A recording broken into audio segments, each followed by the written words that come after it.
So what's up, guys? Hey YouTube, it's Dollface. I'm here. I'm on a new camera and I don't like it.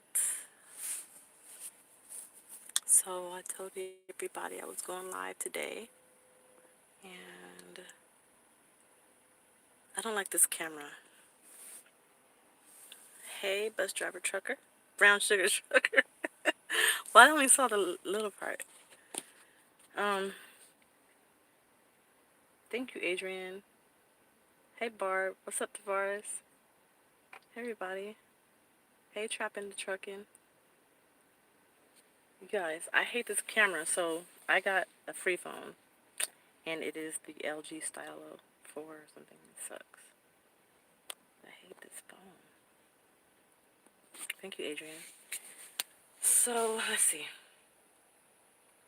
I wonder if I turn it over. Hey, F7 engineer. Thank you, Quentin. Thank you, Philip. Hi, Philip. Does that work? No, that doesn't work. I'm good. So, I got the phone call today that I am officially approved to be a trainer, and I'm getting my charger. Thank you, Leandria. Hey, so I need you to hit me up, Leandria, because I got some information for you today. I'm in Charlotte. I'm at the Charlotte terminal, and I got some information from someone who does the DDM here in Charlotte. Thank you. My day was alright. It was relaxed. So, I'm sorry, you guys. Can I do a blind side? Yeah, no. Nope, nope, nope. Dang it. Okay, so, hold on. Alright, Phil, that's what's up. You guys,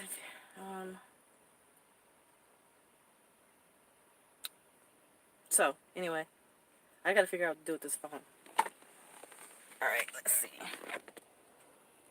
I don't have nowhere to set it up. What's up, Jackie? I don't want to just hold it. I don't have nowhere to put it.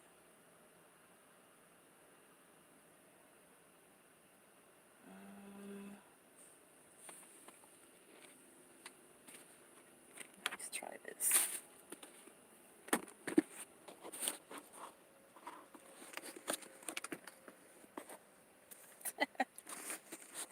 Does that work?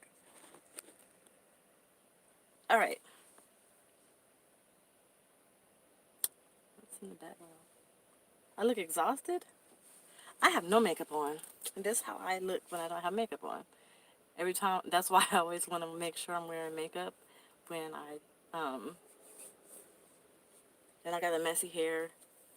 But that's why I always try to wear makeup when I go live, because then people say, you look exhausted. I'm not. I haven't driven today. I've been chilling. I'm here getting my B service on my truck. So, I just got confirmation that I will be a trainer. So after I do my B service here, I will be going to, I'll be heading towards Phoenix so I can do the training program. And yeah.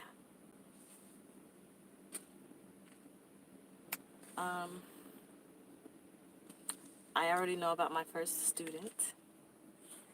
She is already on the truck with another trainer, but she's doing a local job with a local trainer, and I'll just be teaching her for about 2 weeks. So that'll be my little startup thing. It's kind of exciting. And yeah, you guys, I'm scared. I am so scared. I'm scared. I don't know. I'm gonna be training people. Like, do I know how to train? Like, can I do that? Like, do I know what I'm doing? You know, like, anyway, I have some ideas. I have some materials and stuff that I've collected along the way since I've been driving. um, that will help students. I want to know how many states do you run per month? You will define trust process. God, I can't answer that. Um, Turn up the vape and get ready, right? Hey, the student, somebody told me, I'm not sure if this is the same student, but another trainer told me if it is, she doesn't even like vape smoke. I have to vape. It smells like gummy bears, and it doesn't even fill up the cap. I always have the little thing, like window cracked, and it goes straight out the window. Like, I'm good, RK, how are you? So, see, y'all got me stuck right now. You vaping right now? You would love to be my first. I'm telling you. So, Leandria, I can't. I don't want to. Put your business or whatever. Fix your old head. Fix your face, old head. What? Who is this? Y'all got me thrown off because I was saying something I forgot what I was gonna say. But Leandria, what I was told from the DDM here in Charlotte, you have to go after you get your medical exam.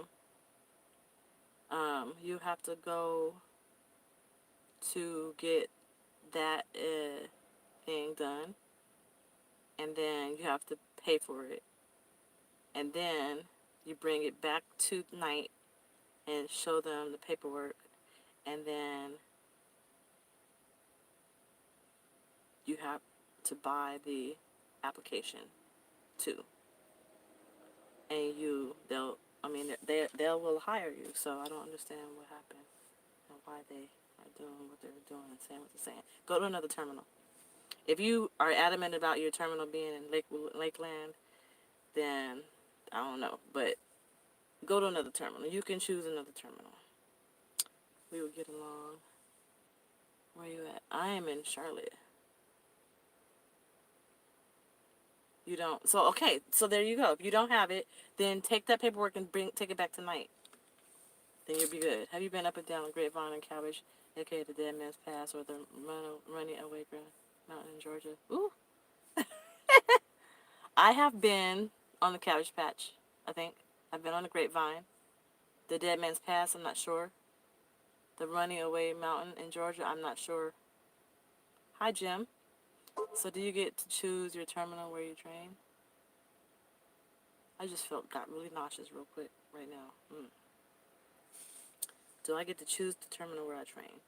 Generally, they want to have you train out of the terminal that you are based out of. They're responsible for you. That's like your home base. However, after I got hired, I'm out of Vegas. So after I got hired, I moved to Houston.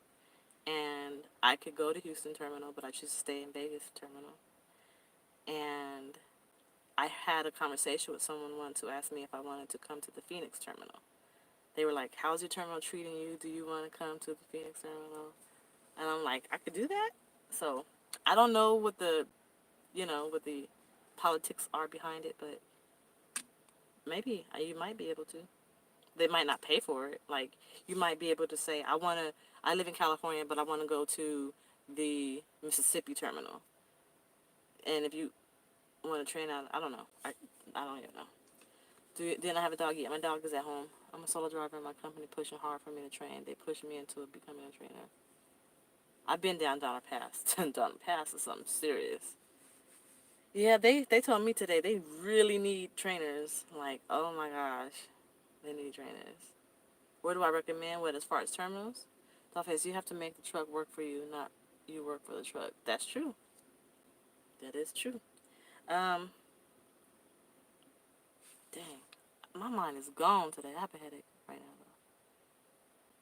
now, though. Terminals. I recommend. I wasn't gonna go live today, y'all. I was gonna go live earlier when I felt like it, but then as time went by, I started getting a headache and wanted to lay down. And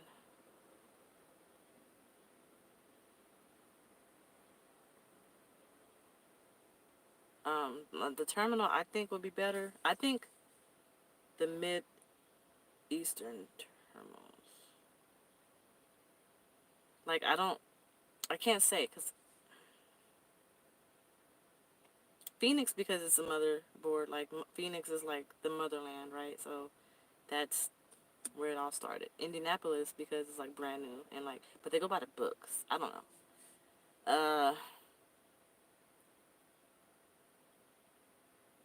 I feel like terminals that are like in the middle of the United States get access to everything, right? Like if you're east of the 35, you get access to go all over. But I'm out of Vegas and I mostly get in between. I mostly go to California and Oregon, like the West Coast. So I guess it's because, you know, the planners and stuff are out there on the West Coast and they know all the information that's on the West Coast. They know all the loads that are out there. So, I mean, I think it just depends on the terminals and what do you want to do. So, yeah. I have a headache. It just popped up out of nowhere. But, so like I said, I have some, Leandria, let me get back to you. So just take that paperwork up there and let them know what's up. And, you know, you should be good. If not, go to another terminal. The Denver yard sucks. I never had a problem with Denver yard. You know what yard sucks? The Columbus, Ohio yard takes the cake. And the Mississippi yard. I pull dry van. Just vape, it'll go away. You're going to another terminal, that's what's up. Yes. You should have your permit before coming. You can't get hired without your permit. But as far as training, whenever I go to terminals, I look for stuff like paperwork, anything that I can use that's helpful. And I also, whenever I get into a truck, like if I'm using a loaner truck or just whatever, if it's not manned, like sometimes, the drivers move out and they leave stuff behind, like company material and stuff. I keep it. Um, what else? When we have to do our training videos, like every month we have to do a training video, and I screenshot those and write notes on it because it's information that I want to go back to. What up, Big Al? Portland terminal? Yeah, the Portland terminal, but it's not as bad as Mississippi, and it's definitely not as bad as Ohio. Ohio sucks. Thank you, Trapped in the Truckin'.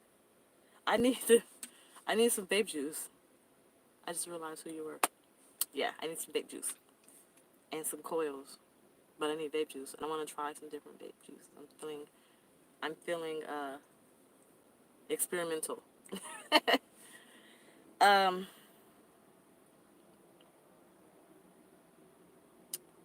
yeah, but so I got a lot of different stuff, like everything from Squire. Um, even when I went back to Squire, and they have a whole new packet of stuff that they're giving out to drivers. I asked for a packet, like give me a packet, so I can.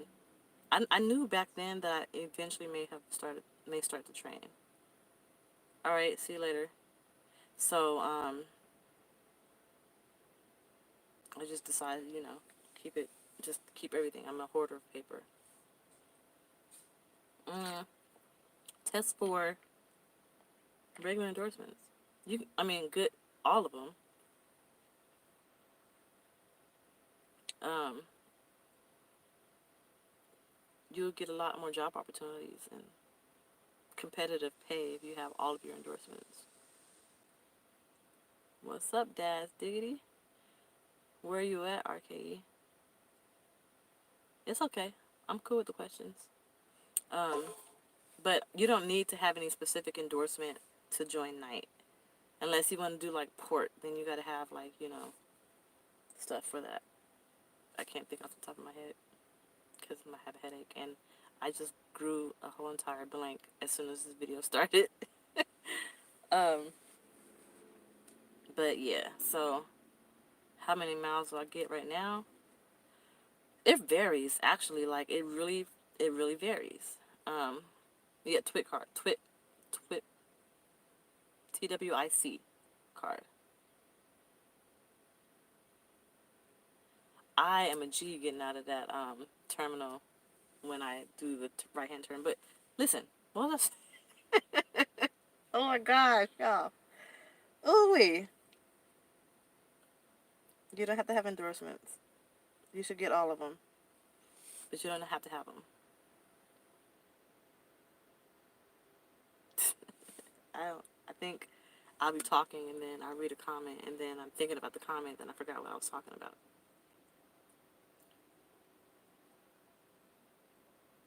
Oh, yeah? You're going to do good. Thank you. I think I was asking a question. How many miles do I get? Okay, yeah, that's the question I was asking. So it varies. Like, I got a load off of home time. It took home time at the end of March.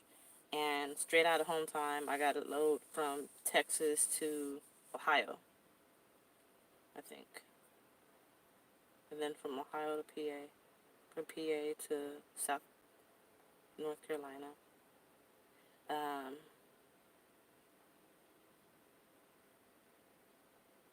It just varies. I think what I look at the most is how many loads I scan in per week for the, I know why I have a headache. It's not because I'm sleepy. I know why. But I I pay attention to how many loads I have scanned in per week, which determines how much money I'm going to get on my paycheck, regardless of the miles. I just think about loads, and my bonus. So in order to get the bonus, you need to hit at least 11,000 miles per month, which can be 3,000 a week, or close to it, right? So I love the bonus program. I think the most money I made on my bonus was over $800. The lowest is zero. It's not hard to hit the bonus. Just keep running and do your safety video and keep a low smart drive score. And I'm pointing to the camera when I said that, but it's not hard to get the bonus. So, like, to me, that's like a bonus. You just get some bonus. Nope, I'm not afraid of throwing snow chains. I haven't had to, but no, I'm not afraid. It's easy. I took the little chain class. It was like 5 minutes. It's easy. I'm pretty sure it'll be challenging in the snow, but I already got everything, like, I already have it in my mind what I would have to do if I did do if I had to throw chains. I have a trick I was told during the class was you get the tandem puller and you use that so you don't have to, like, be tugging in between the tandems or whatever. You get, not a tandem puller, what am I talking about? Fifth wheel puller? A fifth wheel puller. And you use that to help with the chains so you don't have to dig in between your tandems to get the chains. Yeah, I see subscribers all the time. They always hit me up. Are you Dollface? You do the videos? Oh, I've seen him before. And shout out to the guy I saw yesterday and the day before that who said he unsubscribed because I stopped doing videos. Some snow socks? Oh, yeah, for the tires. Aren't those expensive? Those are expensive, right? Thank you, Samir. But yeah, I see people all the time. It's a lot of drivers. Who has the test I can study from? You didn't have to read the whole book. And the test, you go on the App Store and you download. My battery died on my other phone. You go on the App Store and you download. I don't remember, but it's an app that you can download, and it has test questions, and it's pretty easy. That's for your permit. I don't know about what other tests you're talking about. I run like hell. Can't make 10,000 miles. I'm out of Lakeland, Florida. Congratulations to you, Dollface. Be safe as well. Those trains close to your state prayer. Bear's great. Well, so Andrew, what's happening? Like, how are you not running 10,000 miles? DMV Genie, exactly. That's it. DMV Genie. Oh yeah, that's what's up. Like, I can't tell you how to get a lot of miles. I should be able to, huh? If I'm gonna be a trainer. uh, all I can say is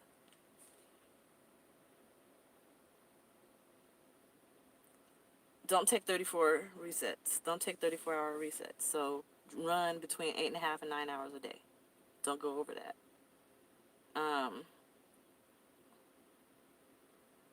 Take your 30-minute break and that's it. And drive. You know, don't stay in the sleeper bunk more than 10 hours. Fix the light in the truck. Why? Is it too dark for y'all? This is what I do. I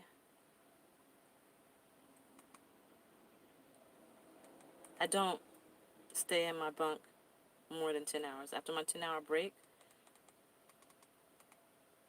I get up and run. Is that better? And I run. I've changed my schedule now. I try to run at night. Like I start at midnight, and I run until like 1 p.m. because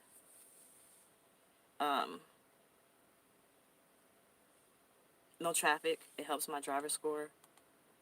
There's no traffic, so I don't have to worry about people cut me off, and I don't have to worry about four-wheelers. I don't have to worry about scales. A lot of them are closed. I don't have to worry about traffic, rush hour and shit like that. So 10 hours, get up, drive. Do your pre-trip and go, run. Take a 30-minute and run. And then shut down.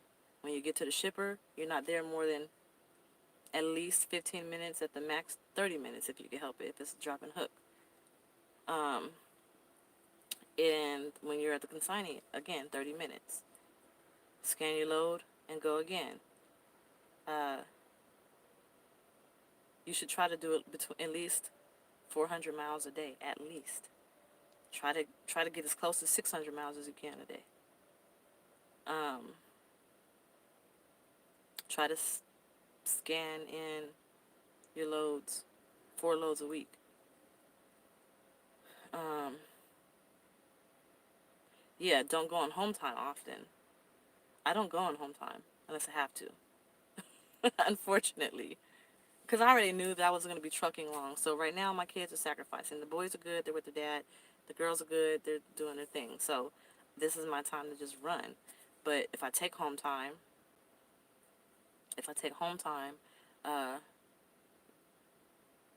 you want to take like 2 days. You got one full day, you get there, you got that day, you got the next full day, and you're leaving the next morning. So if I get there on a Friday, I got Friday, I have Saturday, I'm out Sunday morning. Like, I don't try to take too long home time. I never take 34-hour resets unless I have to.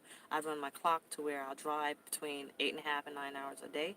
So I run on recaps. So that next week I run on 8.5, 9 hours a day, and I just keep running like that every week until I'm forced to take some type of 34, or if I take home time. And I run close to 550, 600 per day. I do a 34-hour reset. I'm not on the reefer side. See, I don't do 34-hour resets. If you're running 600 miles plus a day, you're probably running more than 9 hours a day. That's like you're losing money. How many miles can you run in 34 hours? Think about it. How many miles do you think you can run? If you have 2, that's 3 10-hour shifts. Exactly. That's a whole entire paycheck. That's a whole entire load. 1,200 miles. That's a whole load. I don't know, because I don't know what to compare. Is the dry side better? I don't know what to compare it to, because all I know is the dry side. I have my thoughts. I think reefer makes good money. I just don't like the sitting. But then the sitting could be good if you getting detention and all that stuff. Reefer would be good for me if I was like doing online school. I would totally do reefer, because all I gotta do is get to my place and study while I'm waiting, right? And then you get a lot of time to sleep because you're waiting. But I like to drive. I don't like sitting. I hate sitting. I just want to go drive. So I think drive ban is pretty good. I don't do manual labor, so I would not do any type of flatbed. But yeah, flatbed is good. It's interesting. You get really interesting loads. Yeah, you do sit more with the reefer.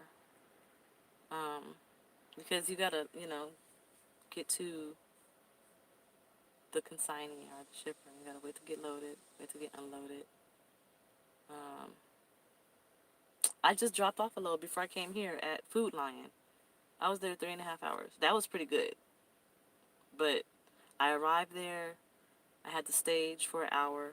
Then I backed into the dock. It took an hour and a half. And when with reefer stuff, I believe they have to count your load. So after they unload you, they have to count it. If you're fully loaded with a whole bunch of canned food, that sucks. I know that gotta suck. Ooh-wee. I'm good. I would hate to work in those warehouses. Inside joke. Hmm.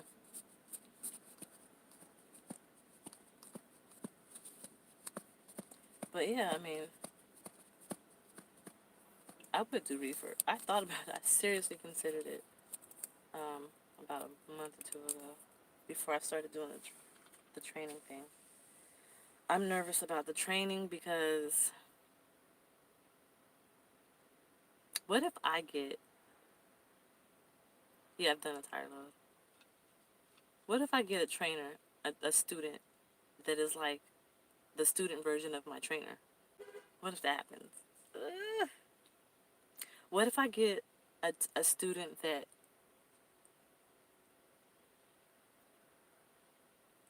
is like really judgmental? Because you guys know I'm laid back and I don't really trip off it too much. But what if this person is judgmental?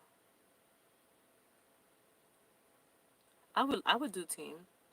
It would only be with a significant other or a best friend.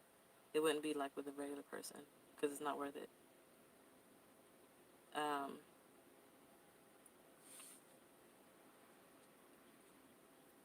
what if I get a student that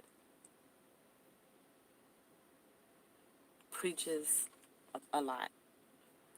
I'm okay with that, but don't try to preach to me.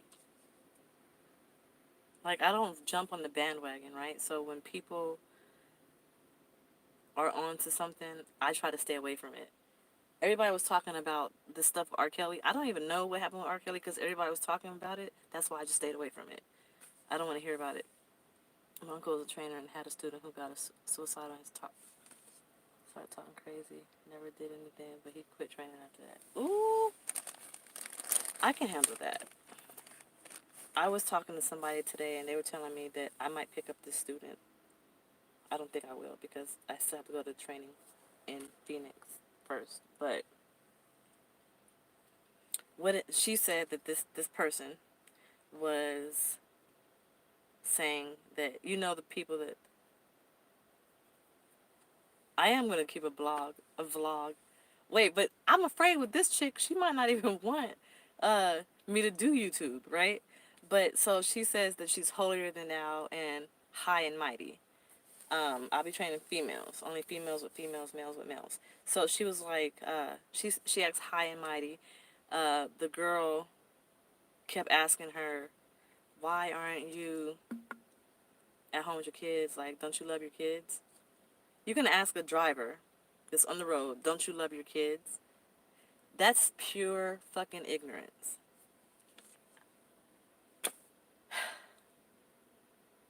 So if that was me, and it was my student, and that's just one of the things that I want to tell you about this person, what would I do? Don't you love your kids? Why are you driving? Oh my gosh. You dumb, dumb, dumb, dumb. And then uh, she says that the white man is suppressing her. She's one of those. The white man is suppressing her. uh, she has a problem with homosexuality. Mm, I am so not a normal person. So she would probably have a total problem with me because I'm not right. I'm not that one. I think I would be a liberal, I guess. I don't know the terms or how they are, but she wouldn't want to fuel. She doesn't want to fuel. That should be interesting. She won't drive at night. I feel like this. If you're coming to a company for a job, you have no right to say what you will and won't do. You're asking me or this company for a job. You don't get to choose what you want and what you don't want because you don't got that luxury, or you wouldn't be asking for a job. If you could choose what you want and what you don't want and what you will and won't do, you have your own business then. Or you wait until you get on your own truck. But if somebody's training you and teaching you, you're going to do what they're telling you, as long as it's not putting you in jeopardy, because they're trying to help you. I, I ah, mm, that would be crazy. I can't imagine. I'm trying to think of the worst stuff. Like, what am I going to do? I am going to have a rules, Barb. I'm going to have a rule sheet. I was supposed to compose it today. My rule sheet is going to have the job duties of a trucker slash truck driving trainee or student. What your job duties are, which is basically the job duties of being a truck driver, and what you'll be doing on this truck. And then it's going to have what the student can expect of me. So I have to live up to certain expectations, and I'm going to outline those expectations, and they have to expect those expectations from me. But then I'm also going to have a list of expectations I expect from the student, and I'm going to have a list of truck rules. And when I go pick up the student, or when I call them on the phone, I will, yeah, like a syllabus. I will have them forward it to them or something like that. And if they don't agree with it, they don't have to get on my truck. And I don't have to waste my time going to go get them. They will know already. So that's what I expect to do. I do have a laptop. It does get hot, but the air does what it has to do. Um, Me being sitting in the passenger side, I don't think that would be hard. What would be hard for me would be following distance. That's what's gonna scare the living daylights out of me.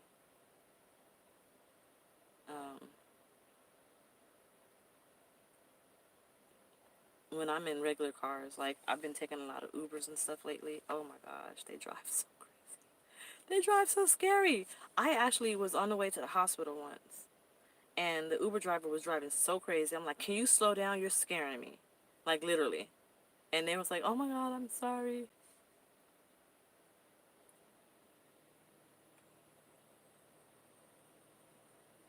I am gonna make the rules and print it out. And I'm also going to have a copy for their file when they get off the truck, because it's a syllabus. I'm going to outline everything that they, I mean, they already have a packet of stuff that they're going to get from the train, from the, the terminal or whatever. But I'm going to have a syllabus, and like Barb said, I think it was Barb, and I'm going to have a copy of it, and it's going to go on their file. So I'm thinking of the stuff that Al went through, and I wish a student would call back and be like, or come back and be like, "I didn't learn that. They didn't teach me that." No, you signed it. You signed that you were taught this.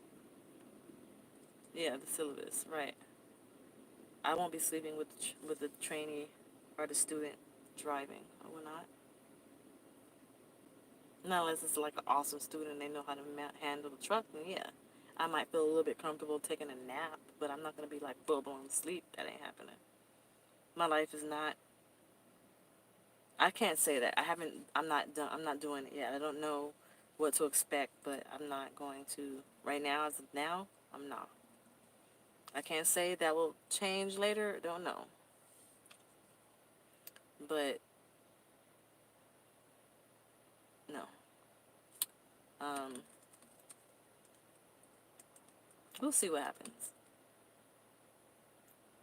I don't even know. Like, my DDM called me and told me I'm picking up a student, and this student's going to be on my truck for 2 weeks. How long is it going to take me to get from here to Phoenix? That's going to be a part of the syllabus. You have to take a shower. You have body odor. If I smell you, you're taking a shower, and if you don't fix it, you're off the truck. Period. Like, I'm not playing that. Especially with females. Hell no. If I could smell you as a chick, something's seriously wrong. And you have to get off my truck if you don't correct it. It's not happening. I'm in Charlotte. There's a modified so you go straight out team style. Okay. I would be afraid of waking up with my toes on the grass. Right. Yep. North Carolina. Man, my hair looks crazy.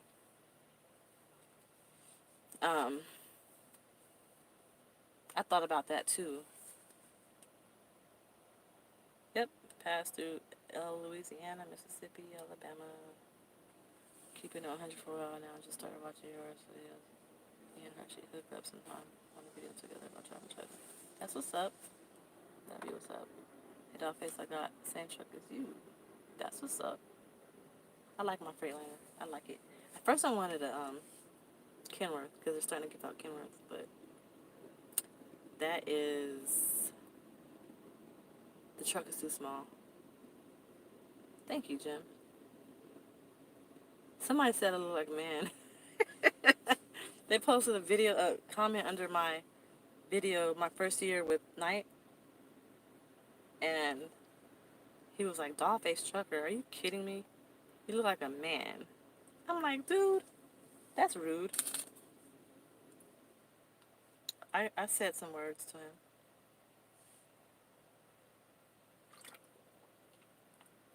Thank you. Let's see what's going on with this TV.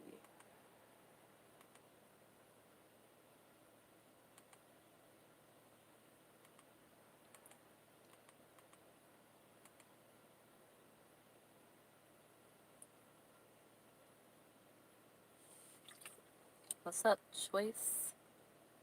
It's a 2020. Really? So what's the difference between the 2020 and the 2019?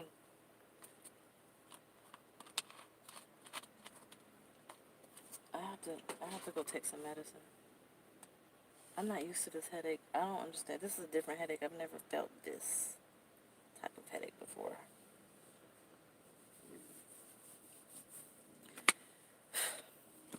You know those type of headaches that just make you want to rub your face? I was sitting here chilling. I was getting ready to go to sleep. Oh yeah, nothing that you can see, okay. Do they have air vents on the top bunk?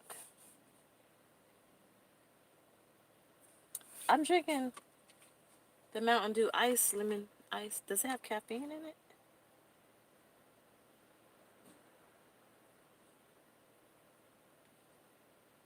Usually it would say, right? Caffeine content, 91 milligrams.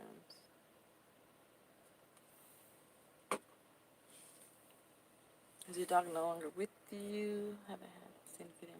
Yeah, no, he's at home because since I'll be training, I'm not going to have him on the truck right now. First of all, it's getting warm, and when he sheds, it's ridiculous. So, I decided that's not happening. And then, some people might be allergic to dogs. It's already hard enough being a female trying to find a trainer, so I don't want to be, like, less accessible to other trainers, other students that might need a trainer. Because I have a dog, so I try to be, hospitable.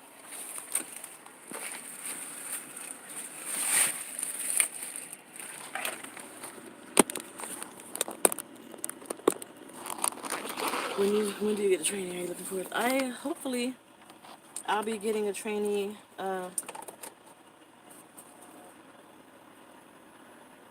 soon, like within the next week.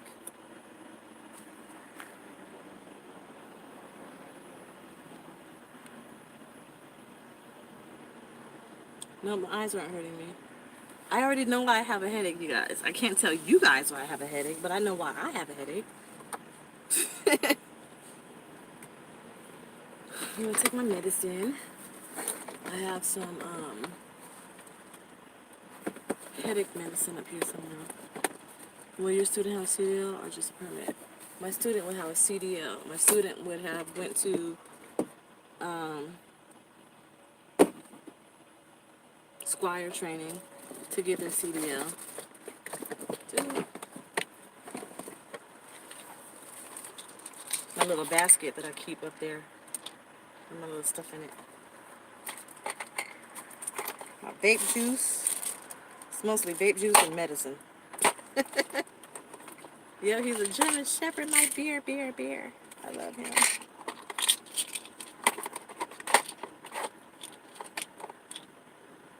This is the best vape juice on earth. And I can't find it everywhere. And you know where I got this from? PA. And you know what? I just left PA and I didn't get any. So mad. So I still have the bottles empty. The starting pay for new drivers is hard to say because it's on a sliding scale, but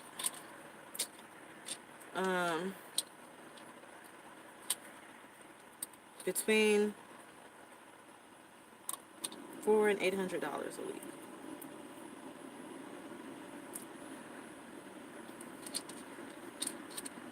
Yeah, something like that. How are your eyes? You wear glasses? Nope, I don't wear glasses. Thank you, Jamel. This has got a chocolate donut today. I just got chocolate a donut. Chocolate a donut. Thank you, video. Am I supposed to take 2 of these?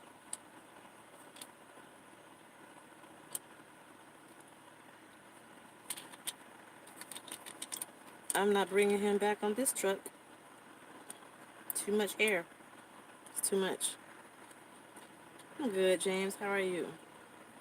Chocolate donut flavor. Ew. My type of flavors for vape juice is candy flavor. I don't like fruit flavor or custard or anything other than candy. Compensate into the flatbed. The money is real. I know the money is real. I know somebody who drives flatbed. How many do I take? Okay.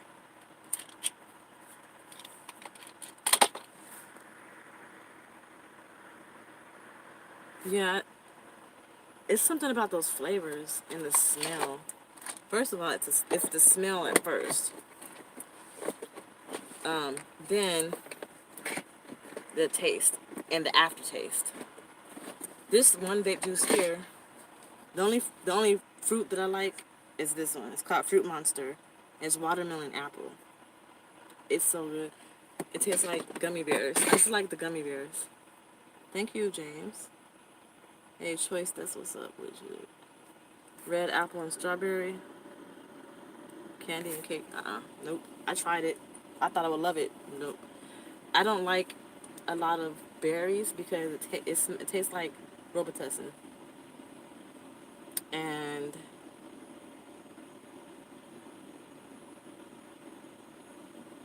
purple potatoes? No. I have not, but I found some purple cauliflower. Found purple cauliflower. And you want to know what happened? I left it in my refrigerator and it stunk my truck up because it got rotten some kind of way. I don't know what happened. But no purple potatoes. I broke my diet and I'm about to get back on the keto diet again. I was preparing to have a baby and I did not successfully conceive.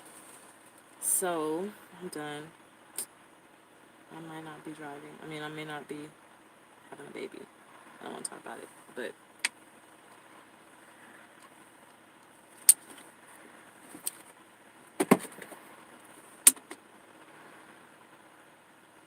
yes, I know about the bridge law and how to teach your students to be legal in California. But what about Georgia? I haven't heard anything about. I don't know the bridge law for Georgia. I know Florida is 41. I think Utah is 41. California is 40. I did a video on that a couple weeks ago.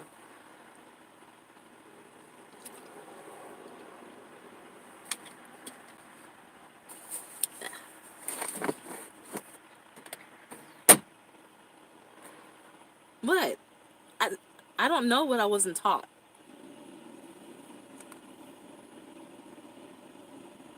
So if nobody's taught me about the Georgia, I've even looked it up. I don't know. I don't know. I don't know. I thought there was a paper inside my permit book that told me. Okay, so that's what I thought. Like, I thought it was just, I think it was either Utah or Colorado, one of those mountain states, and California and Florida. That's all I remember. The big ones are California and Florida. Houston is good. I don't really get a chance to like experience it, but I think I would love it. It's too much food out there though. Like I think I would totally get fat. I quit smoking too. I started vaping and so I quit. I like night. Night is awesome. Night as a company is good. Um, Night means well by their employees. They try to create a culture of family. Um, Anything that you hear bad about night, it's usually the drivers. All right, RKE. Good night. Thank you, James. But I even said that post on our We Drive Night page, and somebody was talking about a trailer that was messed up, and Night doesn't discipline its employees and blah blah blah. It's not Night. You can't. That's like somebody. That's like going to a college, right? You go to this college. You're a part of this college. You attend school classes at this college, and the student shoots somebody. Now the college is, oh, University of such and such murdered somebody. That's not what it is. It's that individual. So I don't feel like people they interchangeably use night and actual driver. Night, the dry side is pretty good. I like it. I don't have any complaints with that. I'm training only women, and I got issued my own truck. Really? What kind of truck do you have? Hi, Miss DollFaceTrucker. I can drive that. Those like went backwards, huh? Congrats, though. Yep, congrats. What kind of truck do you have? How was your training experience? Whew. Y'all want to see something cool that I got, that I love? Oh, I got something to show y'all, too. I drive night. For night, I got a starter. 2016 Freightliner. Freightliners are good. I had one, too. Let me show you something.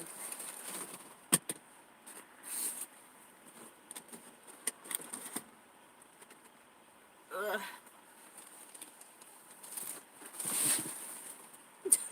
Y'all are goofy. This is what I got to teach my trainees how to back. Got the truck. I'm going to teach them how to back with the truck. Because when I was having a hard time learning, I wish I had one of these. Because I didn't know how the trailer moved as comparison to the truck. So I'm going to draw like lines. I don't know how to do it yet. Maybe I'll get some chalk and we'll like go on the pavement and I'll draw lines. We'll work with it. With the truck and back it in and all that stuff. That's something that I thought would be cool. I want to like paint this and put like a name on it or something. I don't know. Let's see. I was talking to a Swift driver who got bullied a lot by other drivers and broke down crying to me because people treat him like Dookie. It sucks that individuals make a bad rep for your company. Right, that's true. It's all on you. Your support personnel is. If you get good, DM. You're good and a good terminal. That's true. My brother used one of those when he first started. You're right, Orlando. To everyone, this experience is different. What's well? That's one way. Respect. Do you have a name for your truck now that you drive? Yeah, my truck's name is Elmo.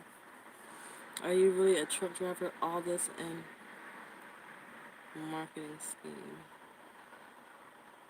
You don't see me sitting in my truck?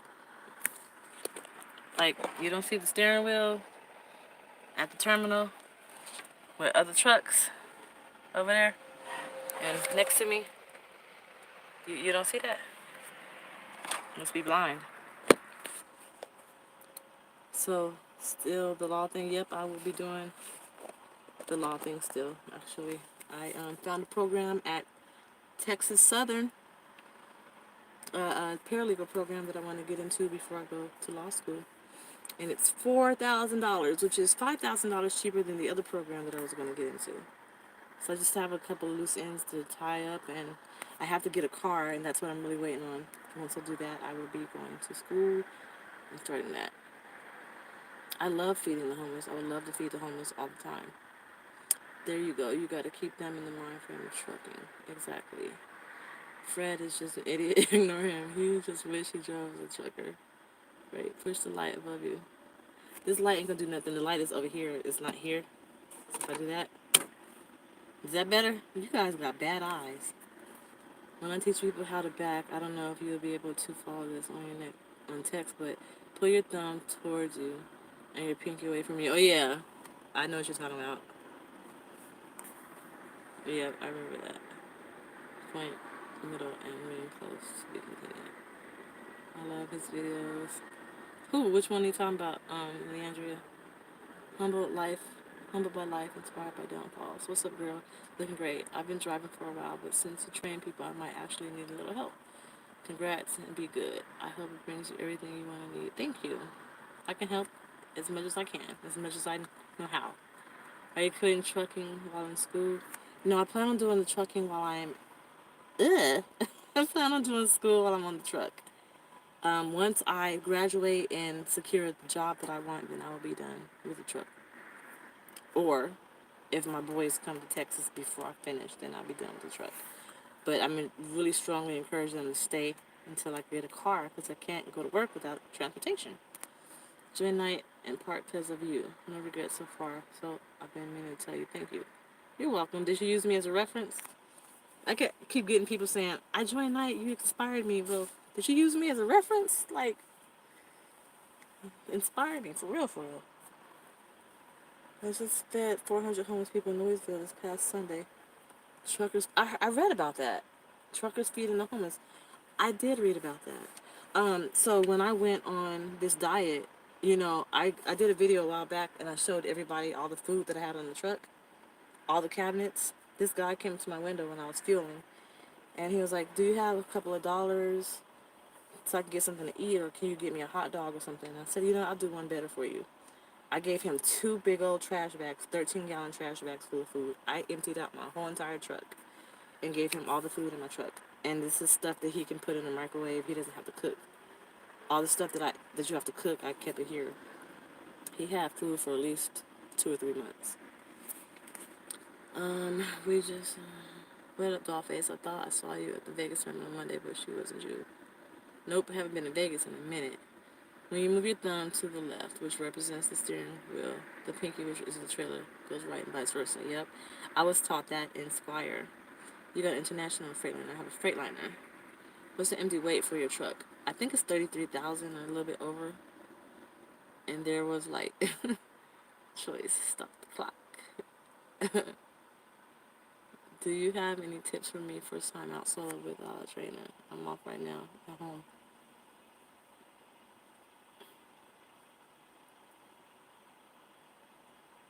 I'm trying to remember. I'm thinking through my first day out solo.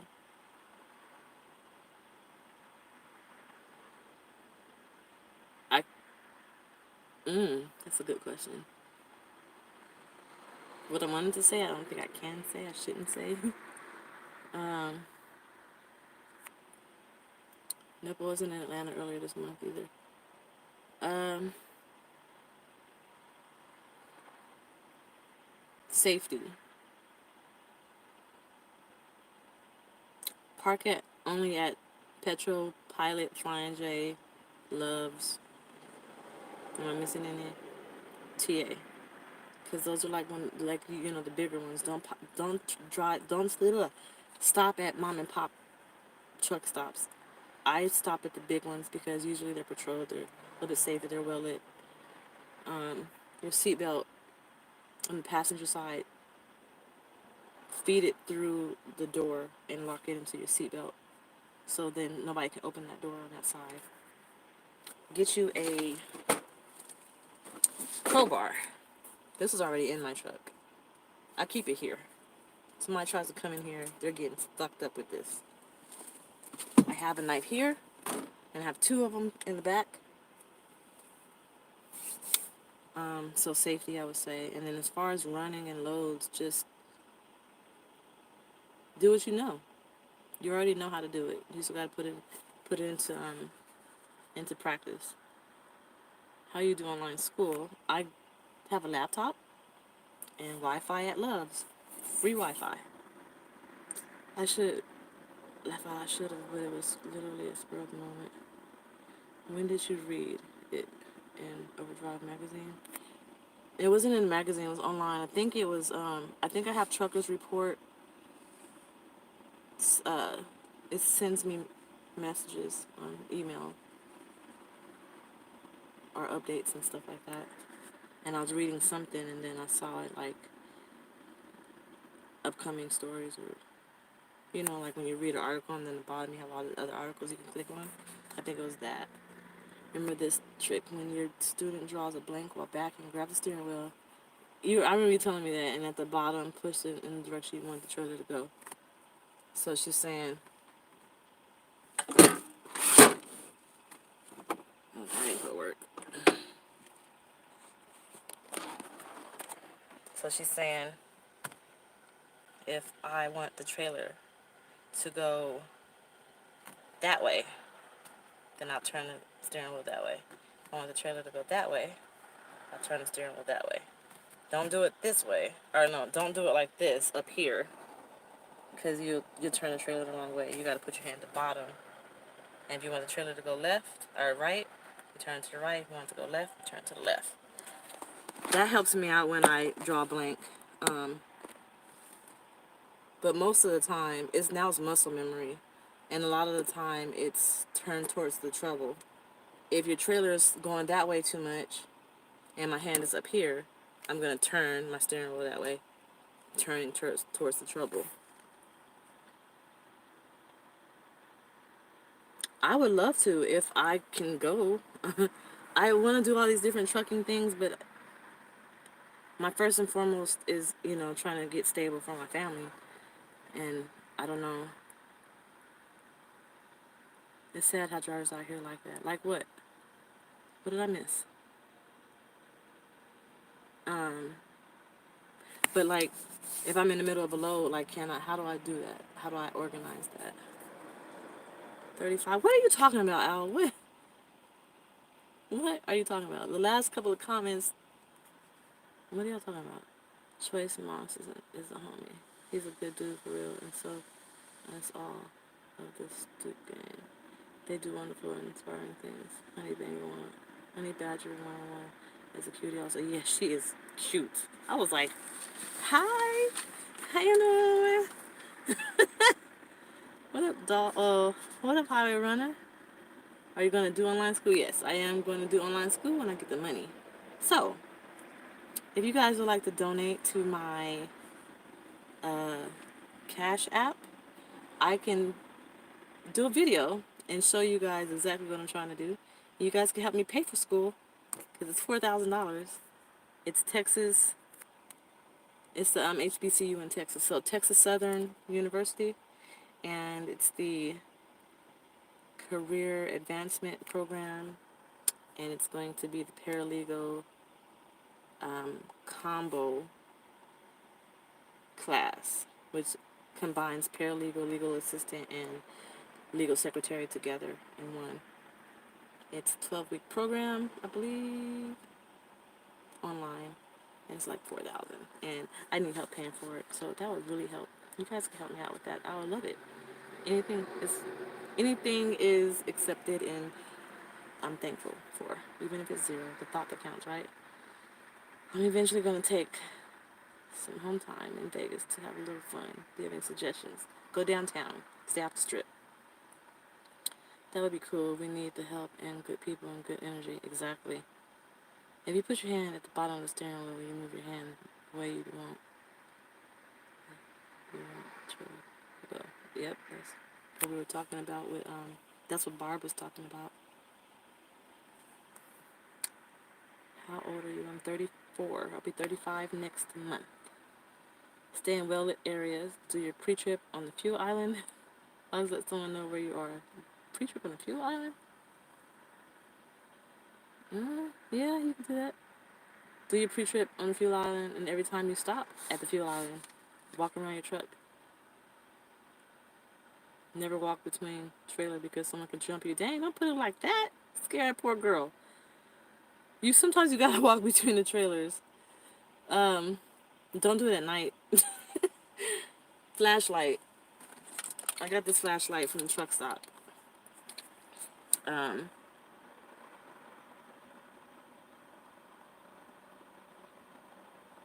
Thank you guys. The good night DollFace is training people.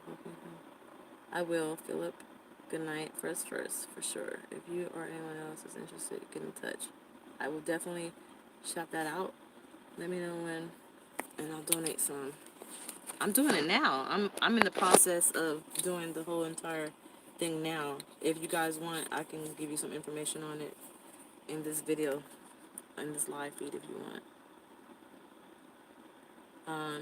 If you turn your wheel to the right, to turn to the left, your front tires will be straight. Please finish about the middle of the load. What? I don't remember the middle of the load. Refresh my memory, because I am cuckoo sometimes.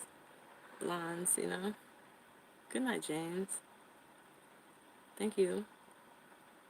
You always miss them, but guess what? You can replay it. So, flashlight. You gotta walk between the trailers. I got this flashlight at the truck stop at TA.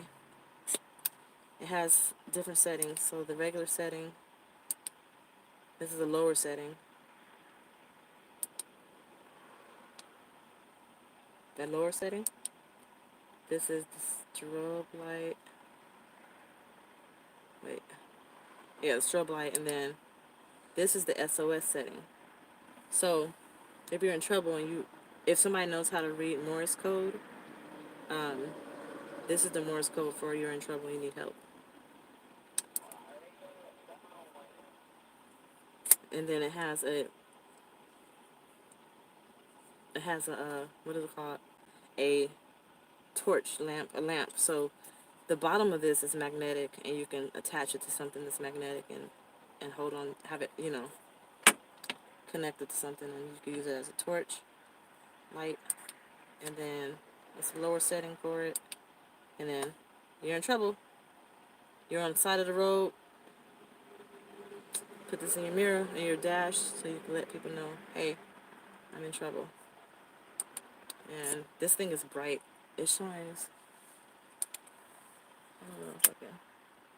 You won't be able to see it, but the only thing I don't like about it is you gotta keep clicking, and turn it off. So, yeah. That's something that would be really helpful if you're at a truck stop by yourself.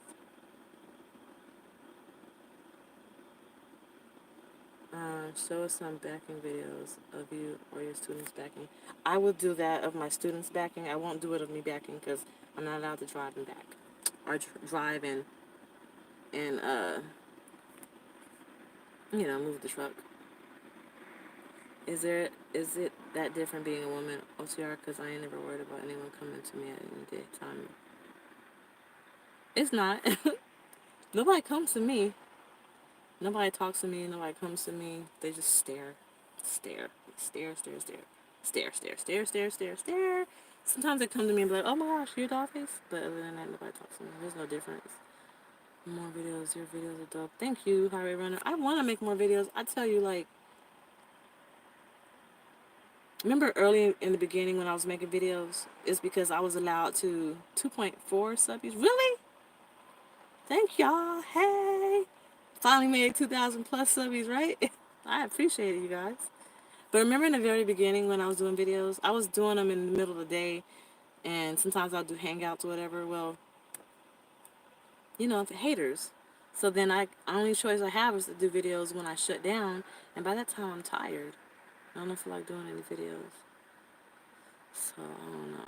I want to do more, but I think it's legal. I think it's legal to have a taser. I want to do more videos, but like tonight, I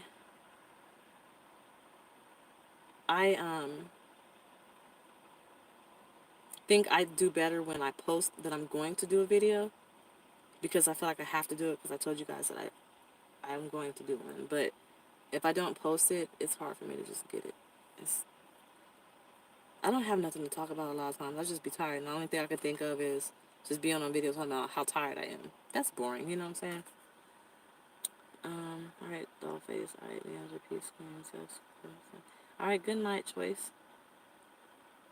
Hi, Dollface. Congratulations on becoming a trainer. Welcome to HM and TSU. Thank you, Janine. What if you put a GoPro on the Morris when you're backing? I asked about that. My safety manager said no. Just don't do any video recording, period, while the truck is moving. Now, maybe I can prop my phone up and put it outside the truck, so technically they don't know who's recording it. It's not in the truck, right? So maybe that might work. But I don't play around when it comes to stuff like that. So they say don't do it while the truck is moving. I'm not gonna do it while the truck is moving. But thank you, Bobby. I do have a video. A long time ago, I put my mount on my mirror, my the mirror, and I was backing. I backed in, and I recorded it. So wasp spray. Yep, I was just about to say that. Yep, wasp spray is the best. It's legal, and it's even more. It's even worse than pepper spray. Like it's more damaging than pepper spray, and it's legal.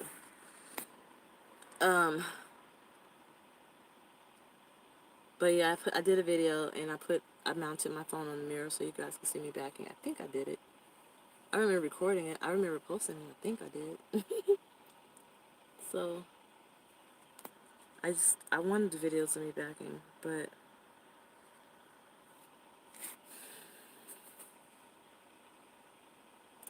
what exactly do you want to know as far as me backing? Maybe I can find a way to tweak something. Like, what is it that you want to see? This steering wheel cover, where was I at? I could see it clearly. I think I was on I-40 between Tennessee or something. Oh, I don't remember. I don't remember. I just remember, I think it was a TA or Petro. It was a big TA or Petro, like huge, and it had a CB shop in it, and it had a chrome shop. No, it had a chrome shop in it, and inside the chrome shop was these steering wheel covers. And I was so excited that they had it because I've been looking for it, and I got it. So happy. A drone work for Becky. Yeah, definitely a drone work. Good night, Humboldt. I think Jade and John messed it up for everyone when they were at night. Maybe make videos about diet or health or lifestyle videos. I am gonna do that. And stuff. I've been thinking about making my own YouTube channel, but I feel like nobody will watch them, so I don't know if it's worthwhile. Try it. You never know. You miss 100% of the chances you do not take. So try it. You never know what happens. What is a good name for a Freightliner truck? Haha, high five to women truckers. Um, I can't say that. You gotta learn, I'm reading the comment. You have to drive it and get a feel for it. And what do you feel like it? Like, if you were to talk to your truck, what would you say to it? And it sounds crazy, but if you were to talk to your truck and be like, girl, such and such, do you know what happened? Like, you know what I'm saying? At first, her name was Chinky Red because when I would look at her, the headlights looked chinky-eyed, right? And I'm like, okay, she's chinky-eyed, and she's red, so Chinky Red. And I was like, nah. Elmo. Elmo was my truck. Like, that's my baby. Elmo. It's Elmo. It just fits. It fits me and it fits the truck. And I want to get a big old oversized Elmo doll to put in the passenger side instead of the bear. I want an Elmo so bad. Show them how to do a 90-degree or blind side back. I would if I knew how. I don't even know how to do them, so I couldn't show anybody how to do them. Betsy Ann Faithfulness. The second. Betsy Ann Faithfulness. Yep, this is Elmo 2.0 because the first Freightliner I had was Elmo. This is Elmo 2.0. I love Elmo. I don't know. Like, this is my Elmo. It just feels good. I was thinking about Clifford, Clifford the big red dog. The way the truck makes me feel, and I don't know, I just get a picture. I don't know how to explain it. It's kind of like it has a personality, and that personality is found through driving it and how you feel and the vibes you get. And then you have a name for it. Elmo is the name for my truck because I'm goofy and Elmo's goofy, and they're red, and it's a funny name, and Elmo is not a girl or a guy in my opinion. Elmo is Elmo. That's this truck. What's up, KMD? What year is the truck you have now? I have a 2019. I've been through Albuquerque a couple of times. You are. Congratulations, KMD. I don't know anything about the purchase and merge of Knight and Swift, but what I will say about this is, if we own Swift, we should be all on one accord. And I know that Swift has trucks that are running 68 miles per hour. We are running 65. That's not fair. So they need to fix that. She never let me down, though. I gotta put her in the shop tomorrow in Fontana. So, my blue airline is broke and I have to check engine light on. It's cool though. I'm get when the contract closed. That's what's up. Sorry, but hear that. What's up, Ricky? I'm fueling in Tulare, California right now. Okay, I hate Tulare. Good luck. What's up, Country Ghetto? What up? What's your avatar? Country Ghetto. So what is Country Ghetto? Back itches. I didn't even expect for this video. Every time I go on live, well, I'll be on here for a minute, huh? I didn't even expect this video to go long. I really was just gonna go to sleep and do a really quick video. Yeah, I know it doesn't affect drivers, but still. Night Swift Transportation. But I get it. I understand the business move that they made. But I still want my truck to go 68 miles per hour, not 65. Why they can go 65, we can't. It's not fair.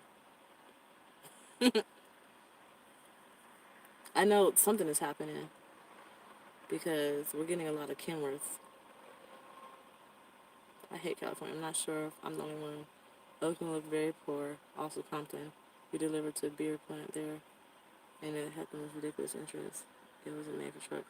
I love California as the state and cities and stuff, as far as like California in and of itself, but as far as driving a truck in California, I hate it. That's what's up. Thank you for stopping by. I'm at 66 on the pedal and cruiser. You're lucky. Yeah, I wanted a Kenworth, but it's too small compared to this truck. It's too small. I love Texas too. I love Texas too.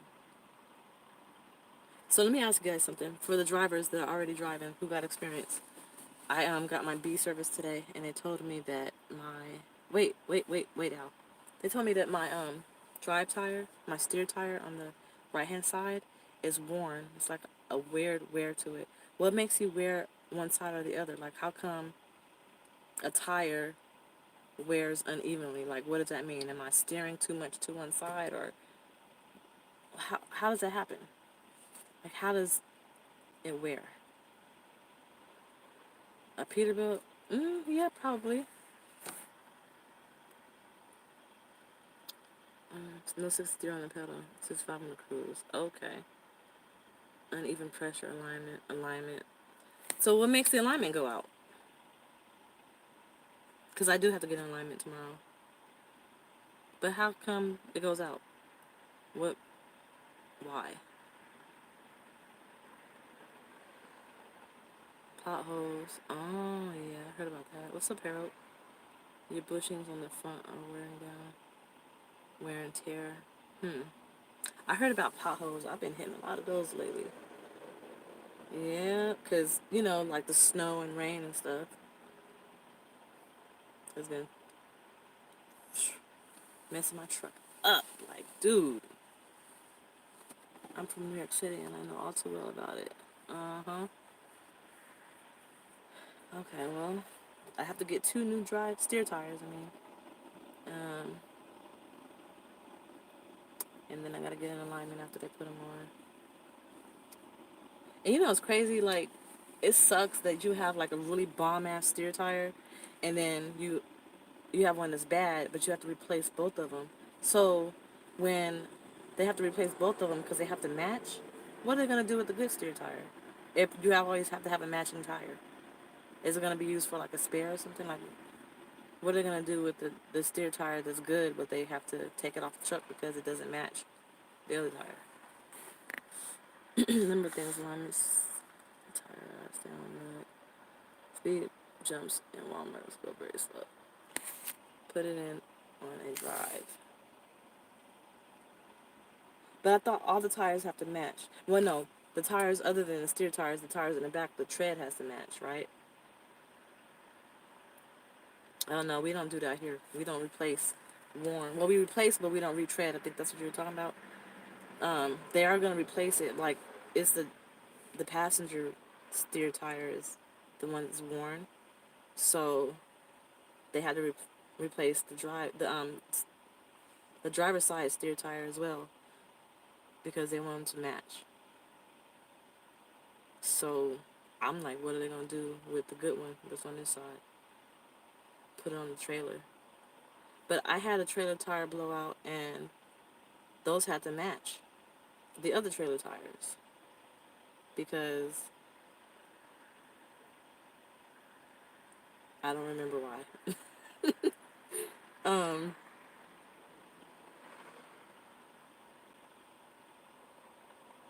but I've seen that before. When I first started, I saw a steer tire on a trailer tire. I was like, that's weird. So okay, that makes sense. Hmm.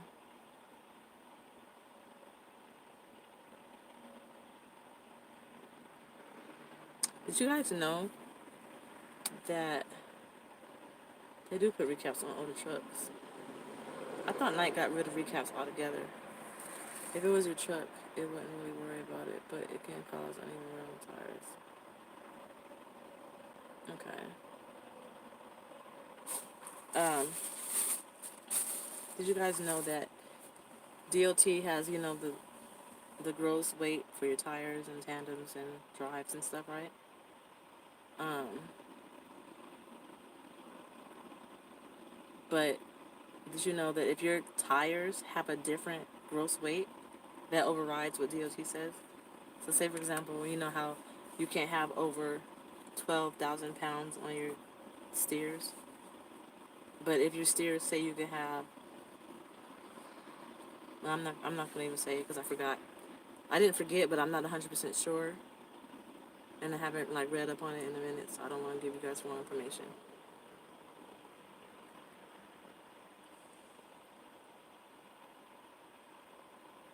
Um, I see bug. We don't want bugs in the truck. But if you, so say, well, I'll do it this way. Say for example, you have 12,000 pounds allowed DOT, right? But your tire, your steer tire says you're only allowed 11.5. You can't go over that 11.5.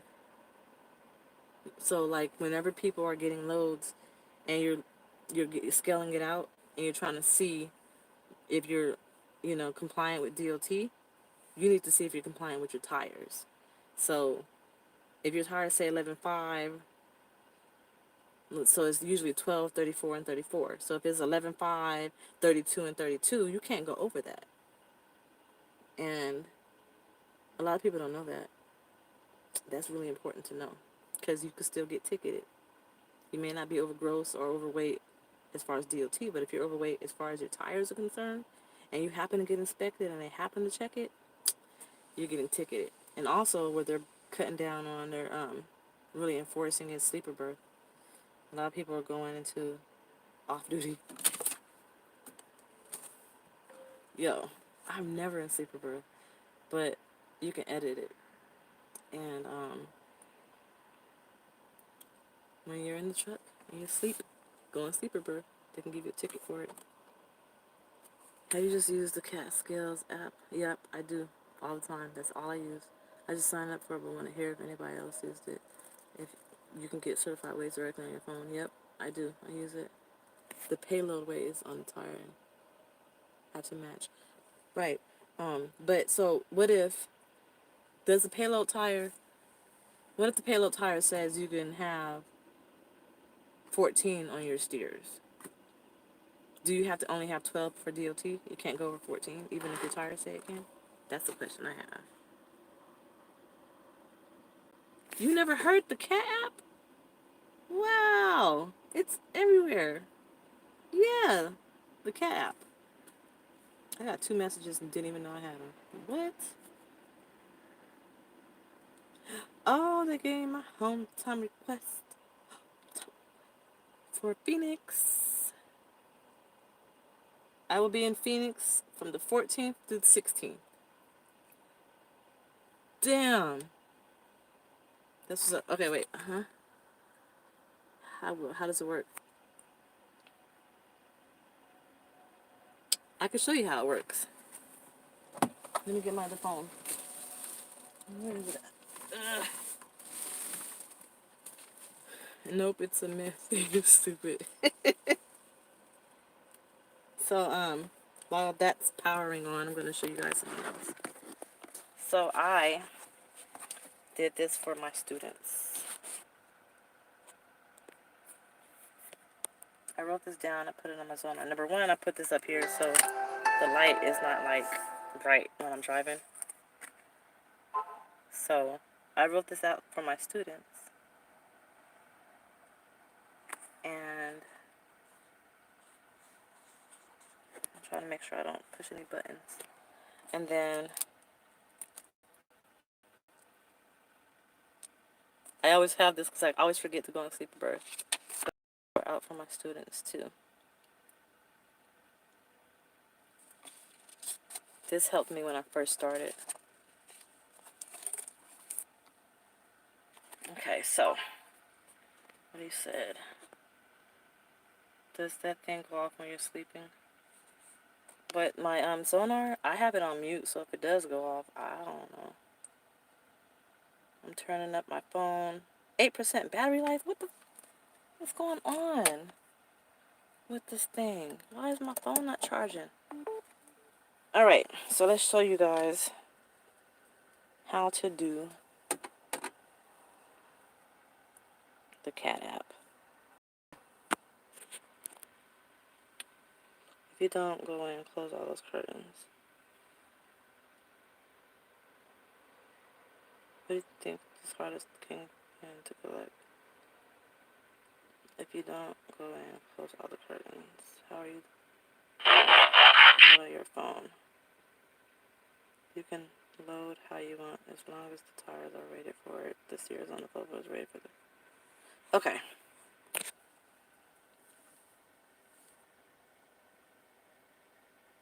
Yep, I got 2 phones. I don't have those index card pics anymore. I don't know what happened to them. Alright, weigh my truck. That's what it's called. Usually if you're at a cat scale location, it'll be here. And if you're there, it'll populate and you click accept. I'm not sure how far it's going to let me go because I'm not in a cat scale location. Let's see if they have any screenshots of it. Oh, nope. Well, that was that. But usually, so you hit accept, and then it'll ask you for your trailer number, truck number, and what kind of freight, and then you click accept. The only thing that you normally would have to change would be the the trailer number. You click accept, and it's going to say, uh, depending on where you're at, if you're in California, it's going to say if you need it for something, like just different stuff. It's self-explanatory. Ask you a question or two. But if not, you'll do the freight, whatever, your trailer number, truck number, and your what kind of freight it is. The only thing you populate is the trailer number. That's the only thing that changes. And then you click accept. It's going to say fee $11.50. Yes or no. You click yes. And then it scales it for you. It says, please wait, scaling load, talking to whatever, and then it gives you your weight, and it sends you an email of the scale ticket in PDF form. So that is official scale ticket. You don't have to go inside. That night used to piss me off all the time because it would not turn down. Yeah, you can turn it down. You can have settings where the screen goes off when you're driving. You can view remotely from your phone as well. Loves and TA plus Find J, etc. Just download the app. Yeah, I do it Loves. I try to do Petro and TA, but it won't let me for some reason. But I do Loves, which I like to go to Loves anyway. So I still have to get down to pay also? I got split axles. I need to wait twice. Is there an option for that? No, it's not an option for split axle.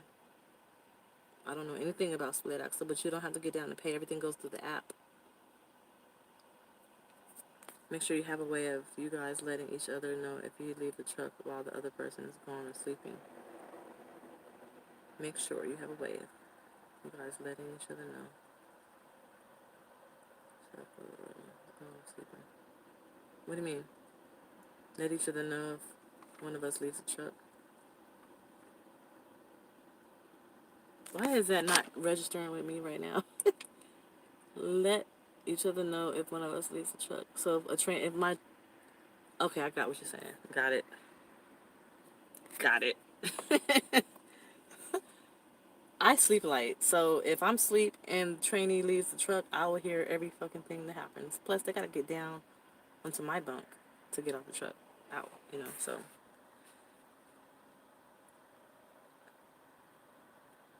Okay. I'll talk to you later, James. Thank you. You sleep well.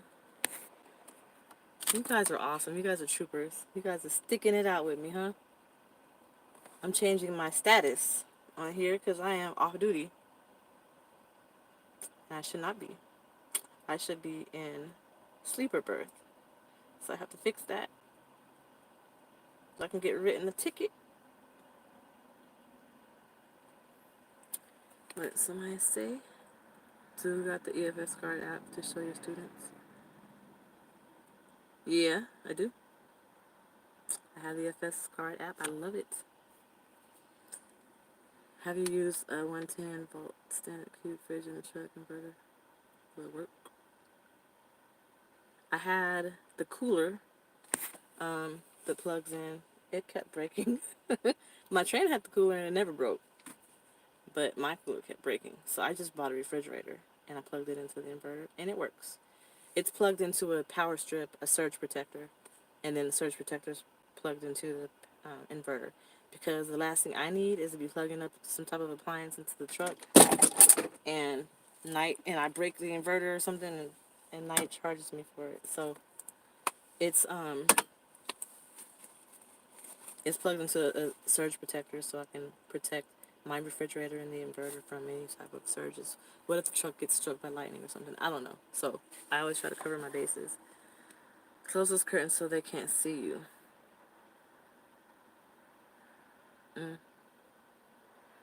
Okay. Oh. So wait, say you were inside the truck, stop, and then decide to go in to use the restroom. Right, and then I leave him or something. Ah. If that, yeah.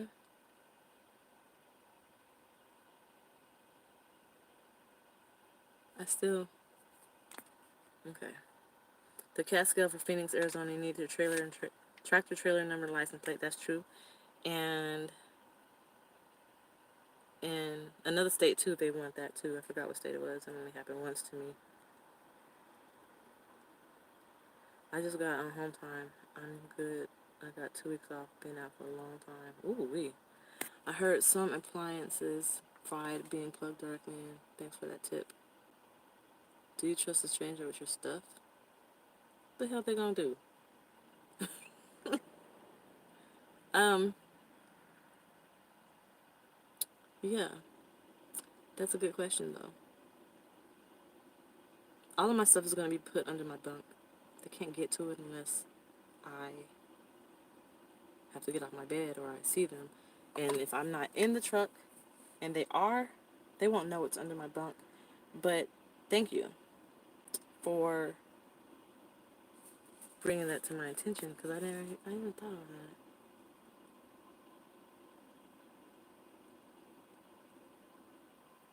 Oh yeah, okay, I get it.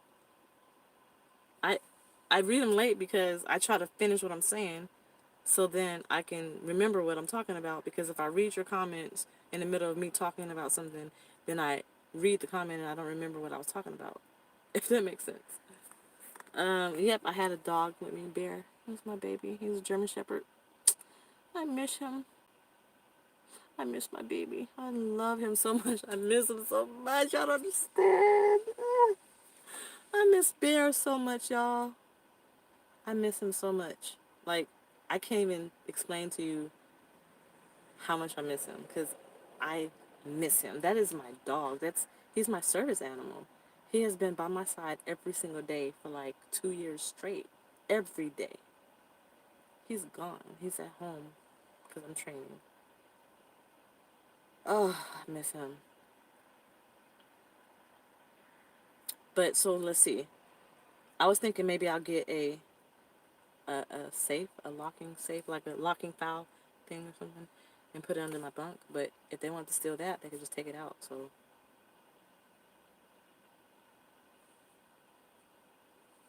maybe don't have stuff on here that they could steal. I don't know how it feels to be a trainer yet, because I'm officially a trainer, but don't officially have a student. I'm scared. I'm scared. I'm scared. But this is what I do know. Whenever I'm scared of something, so scared. What up, Chris? But when I'm so scared of something, I usually do really well. Like, I do great. So, if I'm not scared, I usually fuck up. I was not in the military. I wish.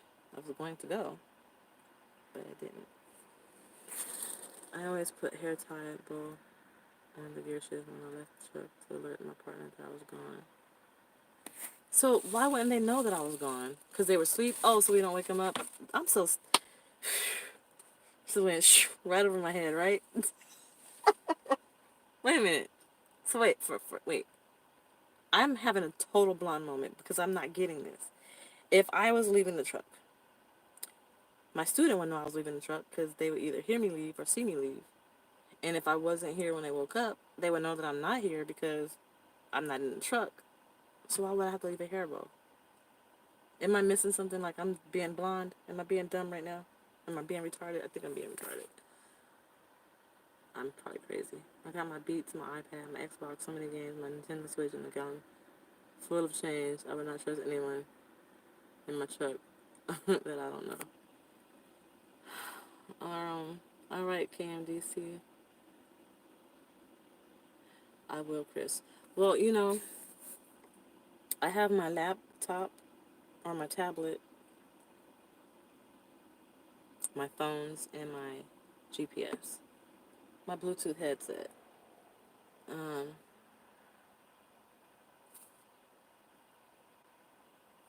shit.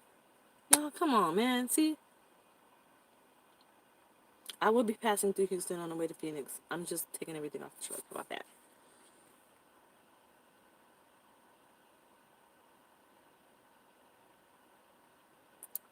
Um, but they could take something good and I might not register it. Well, then what I'll do is I'm going to do an inventory of everything that's on my truck. And I'll have it all in one spot. So, damn, people are fucked up, yo. So now I have to, like, be intimidating, right? So they feel like they can't, like, I have to be intimidating so they feel like they can't cross me, right? Scare the shit out of them so they know not to cross me. I don't know. I don't think I have a problem with it, though, because, I take my phones everywhere I go, my wallet everywhere I go. My laptop, probably not, but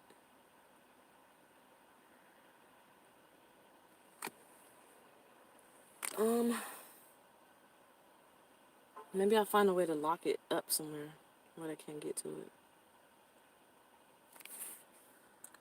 I think the only thing that would make me nervous is the possibility of my student not watching their mirrors during turns. If they're not watching their mirrors and they fuck some shit up, that's on them. They lose their job. That ain't my person. That ain't my fault.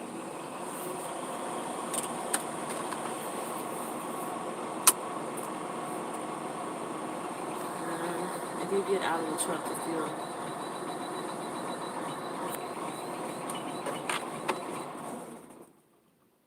What the fuck was that? Why does it sound like that?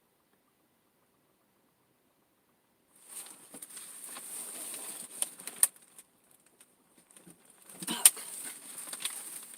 That didn't sound good at all. That sounded terrible. I'm gonna read to y'all comments in just a minute. Something sounds really, really bad to where I had to turn the truck off. You have to go find out what it was.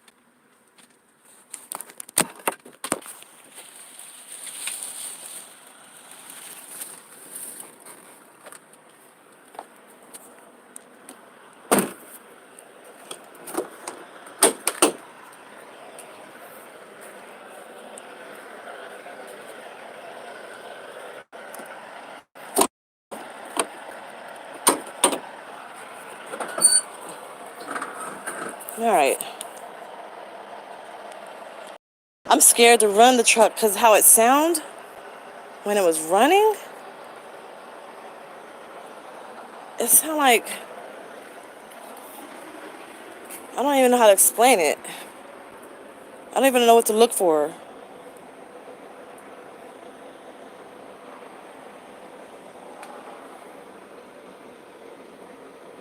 What did they do? Why is it? What the hell is that?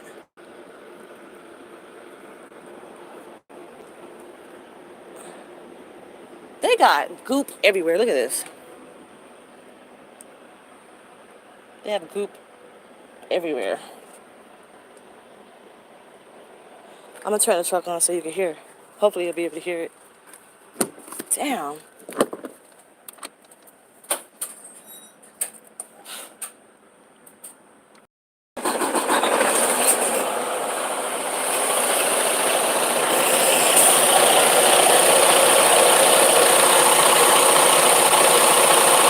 It's not doing it.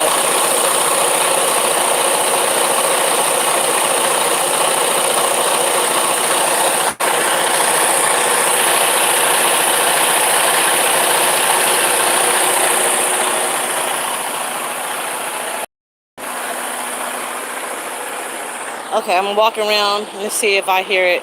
I feel like the engine was too loud. Let me read your comments.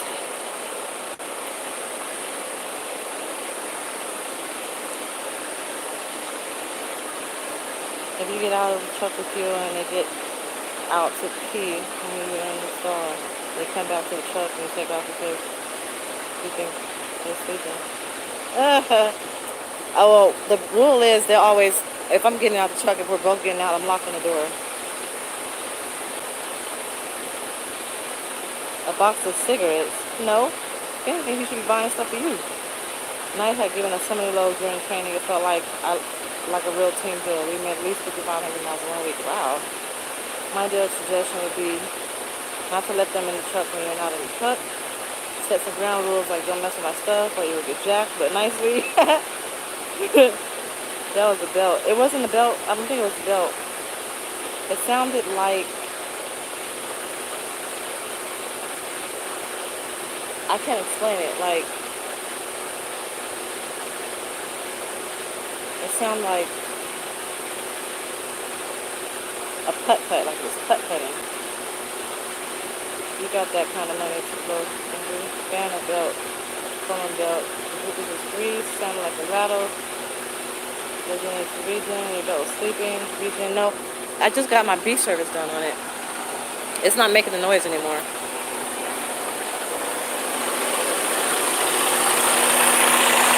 No noise, it's not making a noise anymore. So,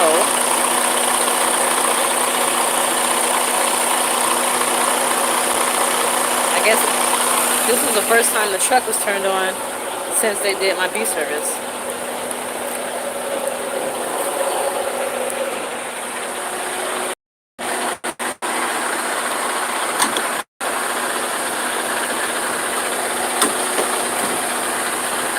I'm going to show you something about the regen process too. Back in the truck.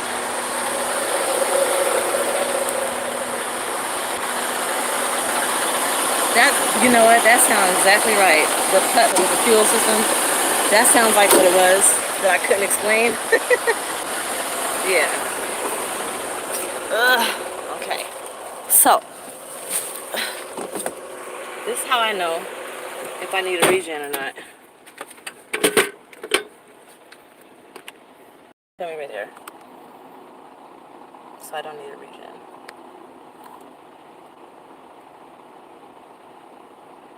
But that was a good one. Orlando, I'm gonna need your number. So when I have questions like that, and Alan, I don't ever call Alan. I'm sorry. I need to be calling him more often, but I don't never really call. But yeah, that's a good one.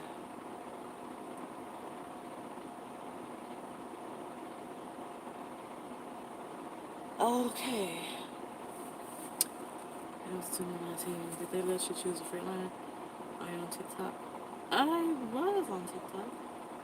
Um, I asked, I said, what are the chances that I could get a Freightliner or International? Hold the camera up. Why? And,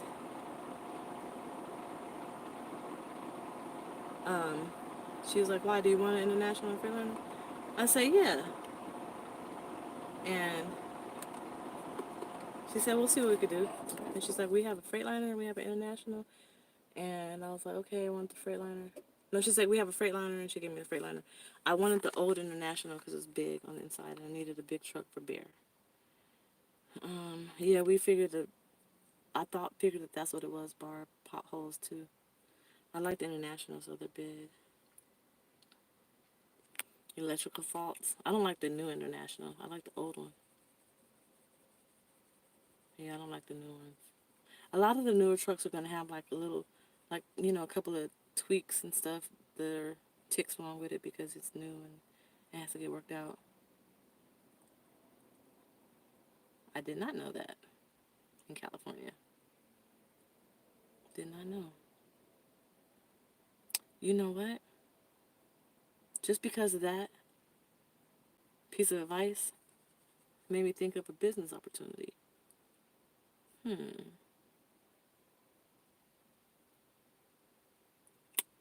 I have a business opportunity. I have a thought for a business that I can create.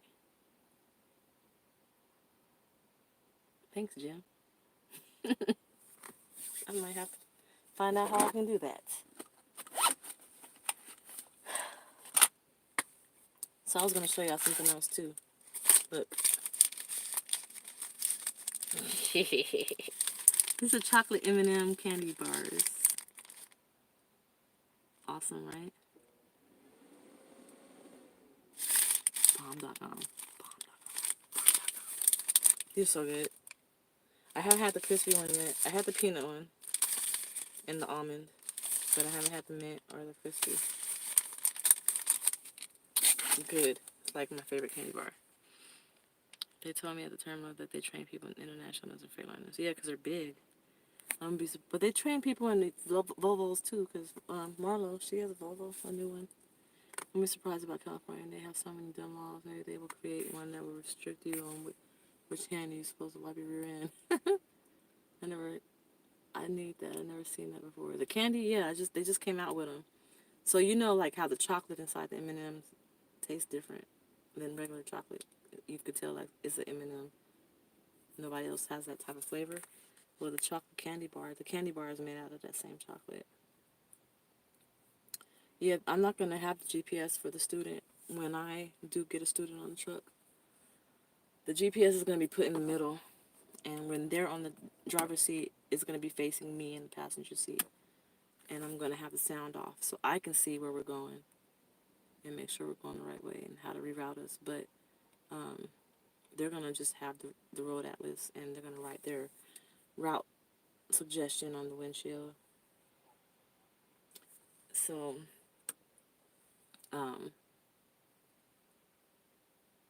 I'm trying to mirror Junior Honduras's training style as much as possible. It's okay to use the GPS app after you get on your truck, but it's important to learn how to use the atlas when you first start driving, when you're in training, because I've even had problems with my GPS. This GPS that I bought goes out. It'll just blink out and just like crash. And that's why I have I have this over it, because if it overheats,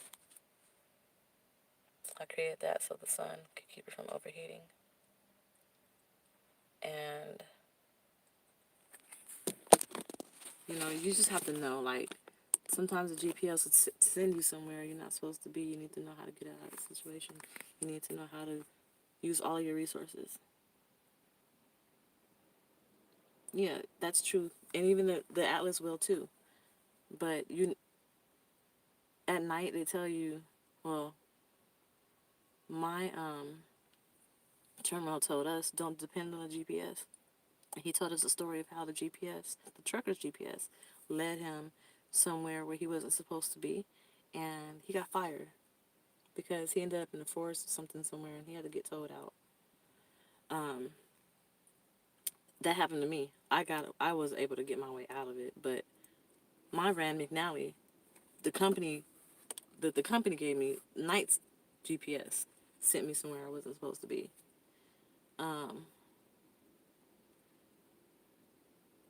But for example, both of this Garmin, I have a Garmin that I bought, and I have the Rand McNally from the company. The Garmin, when I was say a command. I'm not talking to you. The Garmin, when I was in Joliet, Illinois,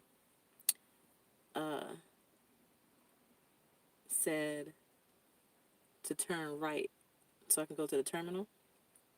I was on the freeway. It wanted me to make a right-hand turn off of the freeway, through the trees, through the bushes, into the terminal.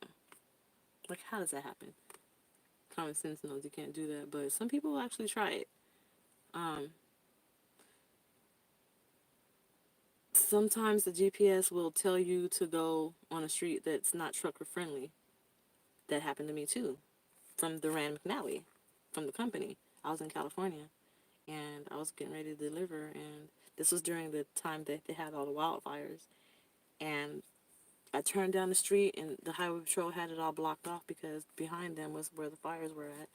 And he was like, "You can't come back here. It's all on fire." And I'm like, "Okay, I didn't know that."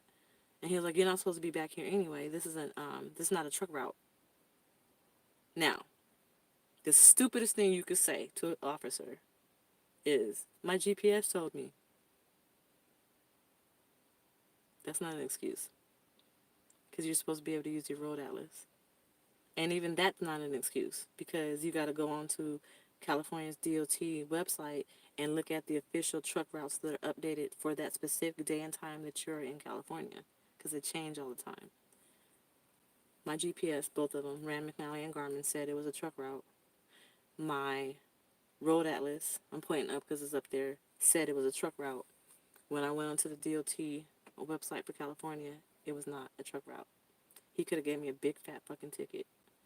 So it's important to know how to utilize your atlas and your road maps and stuff like that, because the GPS will route you wrong. Like coming here to Charlotte, I was in Dunn, North Carolina, delivering, and it wanted me to take 95 south to get on something to come back 95 north.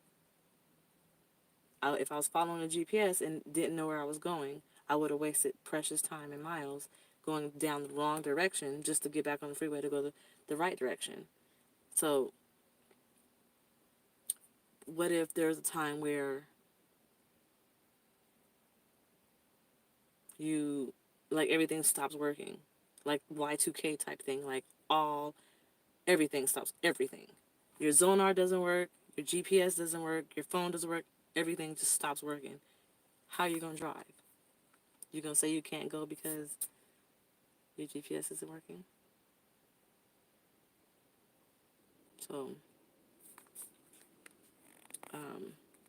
it's just really important to use the road atlas and know how to, just in case you have to. If you just use the GPS and don't learn how to use a road atlas, and don't know how to trip plan from a road atlas, and then there's a time when you need it, you won't have the skills to do it. Maybe that bit is different because I usually go to industrial areas, so I can honestly say. I got pulled over during training. My cop because the trainer had me going through a suburb that had an ordinance against trucks, but we got our bill of lading that showed us we were delivering to a Walmart, DC, and I got no ticket. I always keep my map in the passenger seat. My map is up here. It's too damn big to keep it anywhere else. Too big. I was like, even looking down there, it's too big to put it in my little organizer. I don't pull it out often. Thank you, Sean.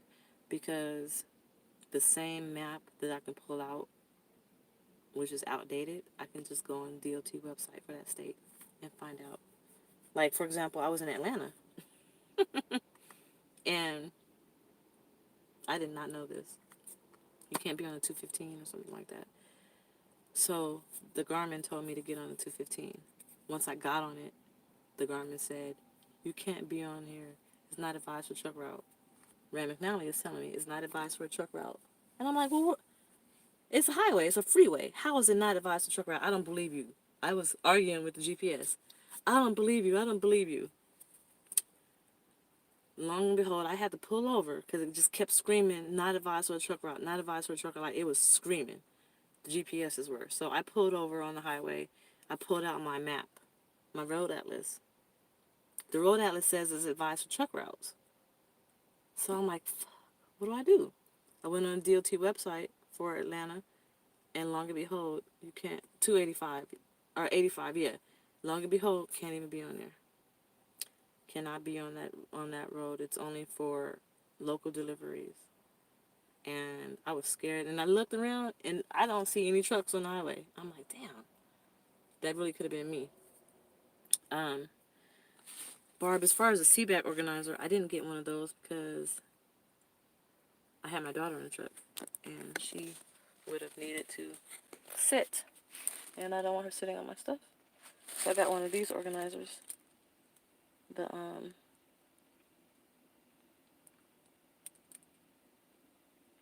armrest organizer. I don't know if you guys can see it. So that's my little armrest organizer. Everything fits perfectly right there, but I still wouldn't put my atlas right there. Okay, let's see. You can use them dry erase markers on a laminated road atlas because it will like off. Yep, I do. That's how I used to trip plan before I started using the GPS. I've had the same thing happen. Even my trainer international had her collision warning off, going off every time I went under overpass.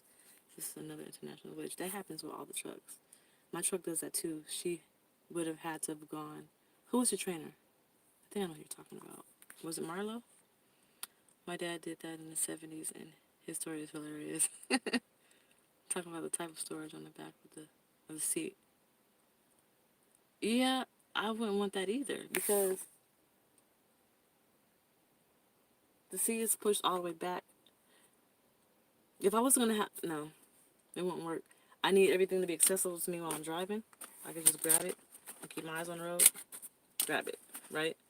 And over here is way too far to grab anything, and it's definitely too far to grab it in the back.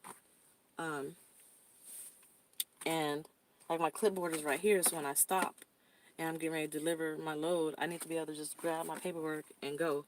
I don't have to get up out of my seat to go back there to get it. And I use my coat, and I cover my coat, and I'm weird. I'm OCD. Things have to be like a certain way, specifically a certain way. I never liked the seat back organizer that went on the back of the seat. I contemplated getting one that goes on the front of the seat. I didn't like that either. It just looks messy to me for some reason. This looks messy too, and I always organize it and mess with it. Where's all the stuff going to go when I have a student? My teddy bear is going home. Everything that's on that seat is going home, except this organizer is staying here because it's not in the way. And this stuff is usually put up anyway. Because I had my daughter on the truck, right? So, and a dog. So, everything will be like it was when they were on the truck. The only difference is this organizer.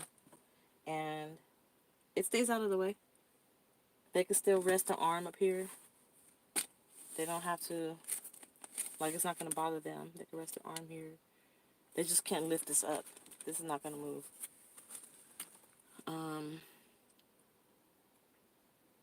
Paper clips.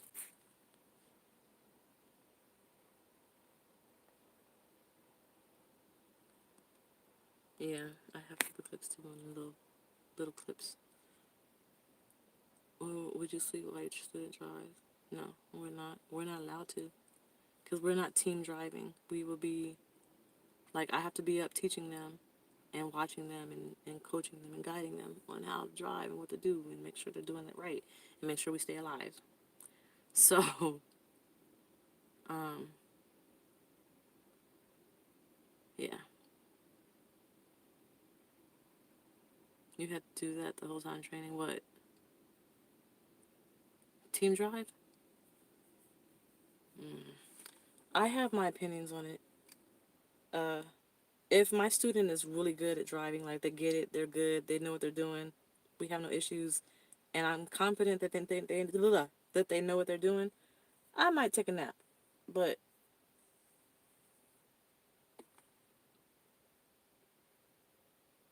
if they don't know what they're doing, I'm good.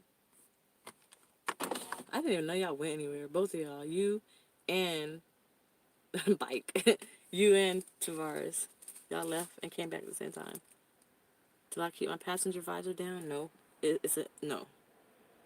Pet peeve. It bothers the fucking hell out of me if that visor is down. I hate it. I have a visor thing too here. I don't know, that just popped up. This little organizer visor thing.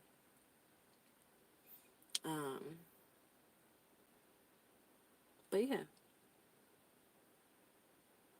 All the stuff that's on my top bunk.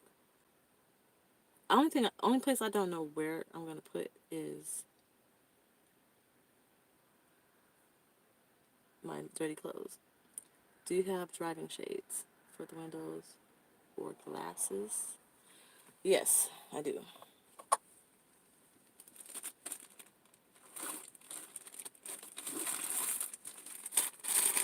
So I don't know what happened to my other one. I gotta go buy another one. This was $92 at Walmart. It's this shade that sticks on the window and peels off. I have that for the summer, so you don't have the tanned arm. And I do have shades. I love my shades. They're so cute. Let me show you what they look like. My favorite shades of all time.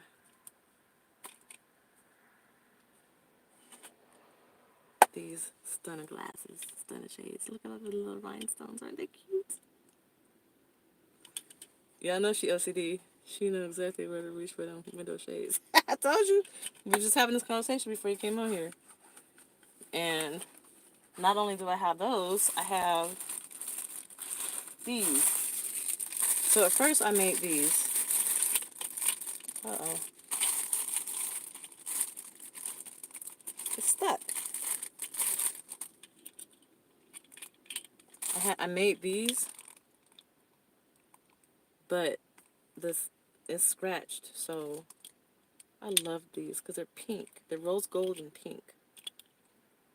So, but the lens is scratched. And I'm mad. And these are Swarovski crystals, like real Swarovski crystals. So these are expensive. So then I bought these. These are rose gold, but this is not pink like this one is. So I didn't want to wear them because they're not pink. And then I went to the beauty supply in Houston and I saw those glasses. I'm like, oh my God, I gotta get them. So then I got them. So I have these as backup. You do. That's what's up, Tavares. Congratulations. And thank you, Mrs. I'm just going to say Mrs. Dead Space Grace. I'm just going to call you Mrs. It's a long name. Hey, if you ever get a hold of a company and they make shirts for you, like apparel or something, I'll sure support you and buy a long sleeve. I have all of that information. I just haven't figured out what I want to put on the shirts yet. When the time comes, I want to go to that hair store in Houston down here. Oh my gosh, Leandria, girl. They have every fucking thing in that store. Let me tell you. All right, skip trucking real quick. So, they have like a selection of shades. They're just all blinged out. They have shoes and sandals that are all blinged out. They have clothes in there that are bomb as fuck, the cutest shit, the clothes. They have Michelle Obama purses. Have you seen those purses like the different magazine covers she was on? They have purses and wallets with Michelle and Barack Obama on it. And they have like all the hair in the whole entire world is in that store. And they have African clothes and they have every wig that you can think of. They have bundles. They sell bundles in that store. Like a beauty supply store selling bundles? That's weird, right? They have bundles. A lot of them, different kinds too. They're not beauty supply packs of hair. They're bundles, and they have everything. They even sell contacts. You know how hard it is to get contacts nowadays, since they put like the little Mandate on the contacts. And they have like all the jewelry and all the makeup. Like they have a whole entire aisle for leggings, like the cute leggings that has rhinestones and stuff. Everything, like girl. It's like, oh my God, Houston is awesome when it comes to beauty supply. That's the second beauty supply I went to. I'm like, oh my God. They have, do I have one up here? No. The edge thing, the edge brush. Well, they have a specific edge brush. Like, it has multi-functions to it for your edges. Who knew? I didn't know you had to have all that. Girl, yes, they have everything. So, yes. So when I go again, I'll do video. I probably won't do like a YouTube video, but I'll record it on Snapchat or something and send it to you because it's awesome. They have socks. Like, even they have stuff for men in there. They have football socks, like the football stuff. I don't know how to explain it. Football teams on the socks. Everything. Like, I was just in awe. I just was walking around like, dude. They have the bombest costume jewelry ever. The cutest shit. Like, they have this bracelet that's like that big, and it was just all bling, like different types of bling, girl, like, yes, like Coming to America type of bling. So I was like, oh my gosh. They have, they have, you know those club shirts, like, I call them club shirts because they're not really shirts, there's like a piece of cloth with a piece of string, but it's all bling. They got a whole bunch of those. They have tiaras. What beauty supply sells tiaras? I've never seen that before. They have tiaras and crowns at that beauty supply. So they have everything. I'm just like, dude, I'm gonna go broke in this store I got out. They have eyelashes that are so bomb, like they're bomb. I bought 6 pair of them. Yes. Uh, Everything is in that store. So yeah, I love that store. You will love it. Everything that you see on TV that you would want to get, it's at that beauty supply. Like if you saw a music video and you're like, oh my god, that's cute, they have it.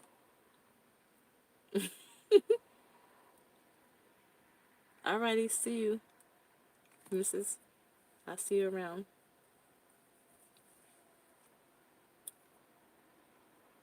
I guess you guys could tell I'm feeling better because I'm just talking and talking and talking and talking. And it's 2 hours on this video live feed, talking, talking, talking, talking. And why did you ask me, Victor, am I real? Why you ask me that?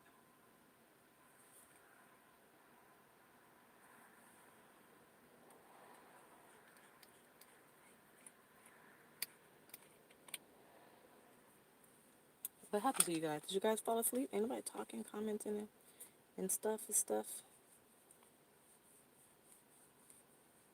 I'm like a neat, I'm like a neat, messy person because I have like an organized mess. And like Leandria said, I'm like OCD, I'm like organized mess. Everything, I'm like, I have a lot of stuff, but then it's all organized and everything has a spot and has a place. I have like a pair of gloves for everything. I have a pair of gloves for fuel in the winter and in the summer. I have a pair of gloves to do the trailer stuff in the winter and in the summer. And I have a pair of gloves to do the heavy stuff, like if I need to chain for the winter. And then I have a pair of gloves to go under the pair of gloves for the winter. It's weird. That's how OCD I am. Okay, Texas have the best barbecue and restaurants, though. I love the restaurants. I've never been to the barbecue stuff. How long have you been with Night now? I've been with Night since it's been a year, over a year. February. I started March, no. I started DQP in February, but I started Night in March 8th was my 1 year anniversary. How was your most recent DOT inspection? I passed, of course, as always. I did great. I'm proud of that. But yeah. So, something else I thought about too. So you know how I said I'm going on the keto diet?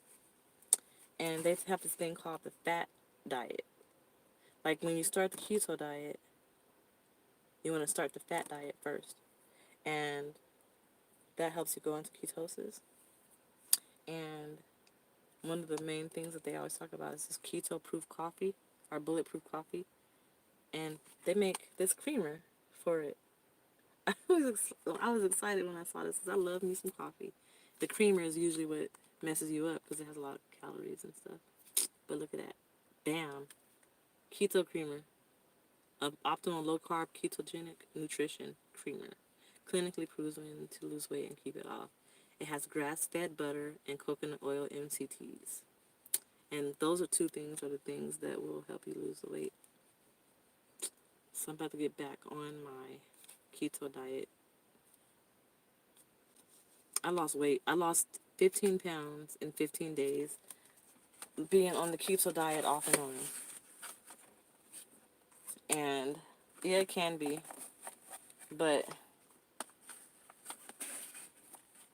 I did great. I'm in North Carolina right now, Victor. But yeah, I mean, I think I've ran out of things to talk about. Luckily, I don't have to drive tomorrow. Thank you, Daniel. I can't think of anything else right now, though. I was going to say something, but I forgot.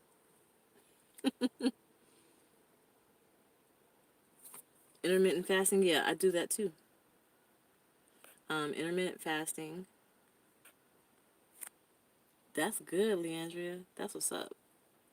I stopped at 15. I gotta get back on it. Um, so the a part of a successful keto diet is intermittent fasting and keto and fat dieting. So you'll start off with an intermittent fasting. Then you will do a fat diet. Because if you fast, when you're coming off a fast, you don't want to start dead into the keto diet. You want to go for high fat first. And then after 3 days of the high fat diet, then you go into the keto diet. And you repeat that process. So you'll probably do keto for like 2 or 3 weeks. You'll probably have a cheat day. And then you start fasting because you had a cheat day. And then coming off the fast safely, you want to do your fat diet. And then that'll transition you right into the ketosis. So that's how I was able to do it. You just won't lose. If you do cheat days, you won't lose weight as fast as you normally would. But I love tacos too. And the high fat diet does cause fatty liver tissue to develop if you stay on it, but they suggest you don't do it more than 3 days. People who do it more than 3 days, that's when you mess up stuff. Um, so you got to know your parameters. And I love Mexican food way too much, but when I was on the diet, I actually was craving healthy food, like craving salmon, craving shrimp, craving eggs, craving salad, craving broccoli. I wanted those things. I did not want tacos. I literally did not really crave it. And then you can eat Mexican food. You can have the beans. You can't have the tortillas, but everything else you can have. I'll let you later, Dollface. Have a good evening. Truckers feeding the homeless. Dark side of trucking. All right, Harold. See you later. Do you listen to podcasts? Divorce diet is the best diet. Maximum results. I never heard of the divorce diet. And do I listen to podcasts? So sometimes. And somebody asked a question earlier. I don't remember who it was because I didn't read the name. But they asked me, do I listen to podcasts? Right? That was you. I listen to everything while I'm driving. A little bit of everything. I like to listen to live PD when I'm driving. People are crazy. I like to listen to Border Live because you get to hear the narrative of what's happening. I listen to a lot of music. Some podcasts. I am going to actually listen to a podcast of Oprah interviewing Michelle Obama. I want to hear that one. She was talking about Trump on there. No, fam, someone asked about audiobooks, not me. Audiobooks, yeah. I would like to do audiobooks, but most of the books that I want, I can't find it on audiobooks for free, and I refuse to pay for it. I don't pay for all of that stuff. Unless it's like a book that... So there's this thing called The Great Courses, and that's when I listen to courses. You could do, they're like lectures. And it's pretty cool. Like, there's different topics. Right now, I'm listening to Law School for Everyone. They have topics about critical thinking. So you know what I'm talking about. Yeah, Great Courses is awesome. And I also have Coursera and a couple of other ones. I can't remember off the top of my head, but they're... because I don't want to just be driving and listen to music and like, I want to better myself. So I've learned, you know, every minute of the day has to be of purpose, and that's my goal, is to make every minute of my day purposeful and not waste it. So every minute of my day, I'm trying to better myself, better someone else, just do better. And sometimes, I'll deviate. I'll listen to my rap music or whatever I'm listening to, watch TV or whatever I'm doing, but for the most part, I try to listen to stuff that is educational, inspiring. TED Talks. I love listening to TED Talks. I love TED Talks. My next thing I'm going to start listening to after the Oprah thing is building vocabulary. I want to build my vocabulary. Since I can't really read, I got to listen to lectures. So,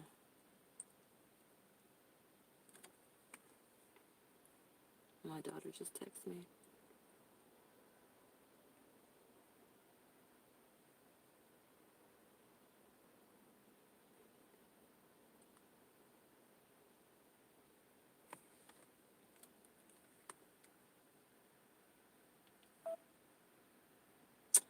Yeah, we do need to grow my channel.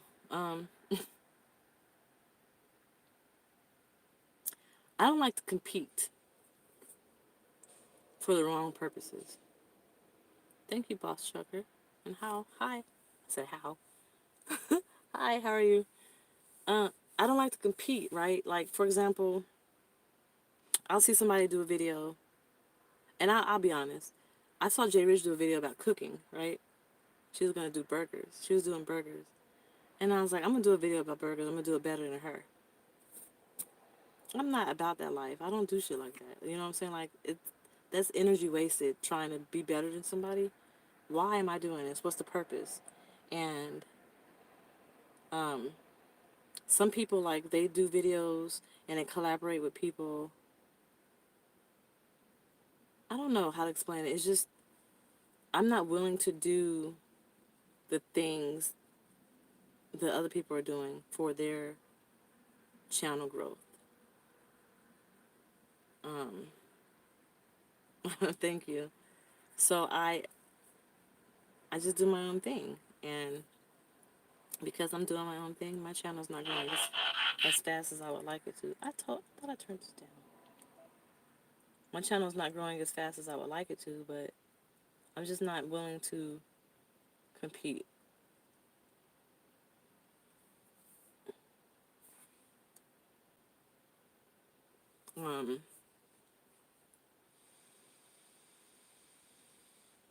I'm not willing to do things that I'm not willing to do, and a lot of stuff that you guys want to see, I can't do because company policy. You have knowledge, not a knowledge, though. Forget about what they're doing. Just make videos about topics. And then sometimes I can't even think of topics to do videos on. It's hard enough trying to think of a title to put on the video. You know what I'm saying? Like, it's hard sometimes. I don't have nothing to talk about. I have to wake up early tomorrow morning. Have a good night. God bless. Okay, good night, Daniel. Is dating hard being over the road? Of course it's hard. Your channel, girl. Just be consistent and most importantly, be you and nobody else. Junior! Hey, I'm a trainer now. I'm picking up my first student, I think, like on the 15th or 16th or something. And my goal is to, like, what's the word? I keep forgetting it. I want to shadow you. I want to be like you. I want to be a trainer like you. I want to, like, implement the same type of training style that you have. Starting with, like, no GPS in the truck. And I forgot all the other stuff because I haven't watched the videos in a minute as far as, like, the new training stuff. But I'm so glad you're here, Junior. I want to be just like you, though. Like, I want to be a trainer just like you. Just like you. So, if you have any tips, let me know. Please let me know. I'm trying to think of all the stuff that I learned from you and try to do that for my students and be like that for my students. I totally want to, like, be a female version of you as far as a trainer. So, I need your email address or something because I wanted to contact you, and I felt like it would be better if I emailed you versus, like, DMing you on, like, Instagram or something. Because I wanted to, like, pick your brain and, like, literally have some type of flow chart from you or something, like a knowledge base. Just go through it. Man, Junior Honduras, I was just talking about you earlier. You guys, he's like the best trainer in the world. he's probably the best trainer in the world. I think he is. He's awesome. Like, he sets the bar for trainers in trucking. He sets the bar. As far as the trainers that I know that have a platform. There might be other trainers out there that are really good, but he's, on YouTube, and out of all the trainers I've seen on YouTube, he sets the bar for trainers. Like, they got a high bar to reach. Top 5 tips for training. Like, I'm nervous. Dude, I need to talk to you. We need to have a dialogue. Like, my phone number. I can't give it to you on here, but yeah. My email address is under this video, so you can email me, and when I reply to it, my phone number will be on there. Because I'm going to have questions. I'm scared. Like, what do you do with a student that's, like, crazy and hard-headed and, scary. Just scary. Hello, DollFace. Congrats on your training. Thank you, Chris. I watch Junior all the time, too. I still do. I'm getting ready to watch him again, actually, because the trip planning videos that he did, he has 3 of them. They're in my playlist, if you guys want to see them. And that's how I'm going to train my students on trip planning, so they don't have to use the GPS. He shows you how to use the atlas. I told you guys about that before, right? And I need to brush up on that so I can teach my students how to do the same. First and foremost, interview your students and see if you guys are compatible and see if they are about this life. Meaning, are they here to work or ride or sightsee? Yeah, I plan on doing that. And I plan on having, like, they were telling me a syllabus. At first I called it a contract, but it's going to be a syllabus. They got to sign it. It's going to have, the job description of what they're expected to do on the truck, what I expect from them, what they should expect from me, the truck rules, and any questions or concerns that they may have, who they can contact, and they have to sign it. And this is something I'll send to them before they get on my truck, before we have a conversation, or when we have a conversation. But they're going to know what's expected of me and what's expected of them, and what they're expected to do and what they have to do. And if anything is on there that they're not agreeing to or they don't want to do, they gotta be out. They gotta be out. Because I can't, like, I was talking to somebody today about a trainee who doesn't want to fuel. Like, how? How is that possible? How can you be on somebody's truck and you don't want to fuel? You don't want to drive at night. You have to learn to drive at night. That's part of nights training. You have to drive at night.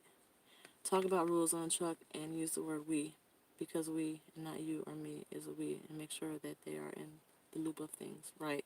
We is inclusive, so you want to be inclusive instead of exclusive. Pointing people out, I get that. And make sure that they are in the loop of things. Yeah, that's important.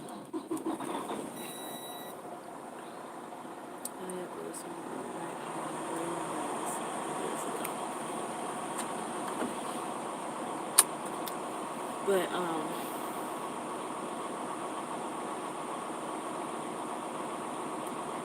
I having a whole entire conversation about flatbed, I know somebody else who works for Mountain too.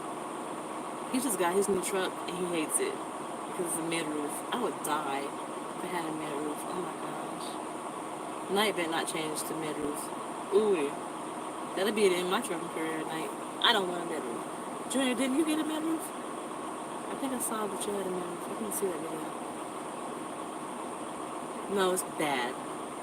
It's terrible. Terrible. If you have the bunk down. If it's up, it's not that bad. But if it's down, the top bunk, it's terrible. Why is my air on?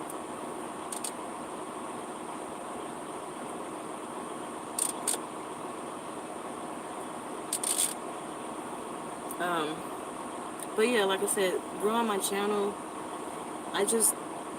sometimes it's just hard for me to find things to talk about. Be upfront and upfront with everything, whether they like it or not.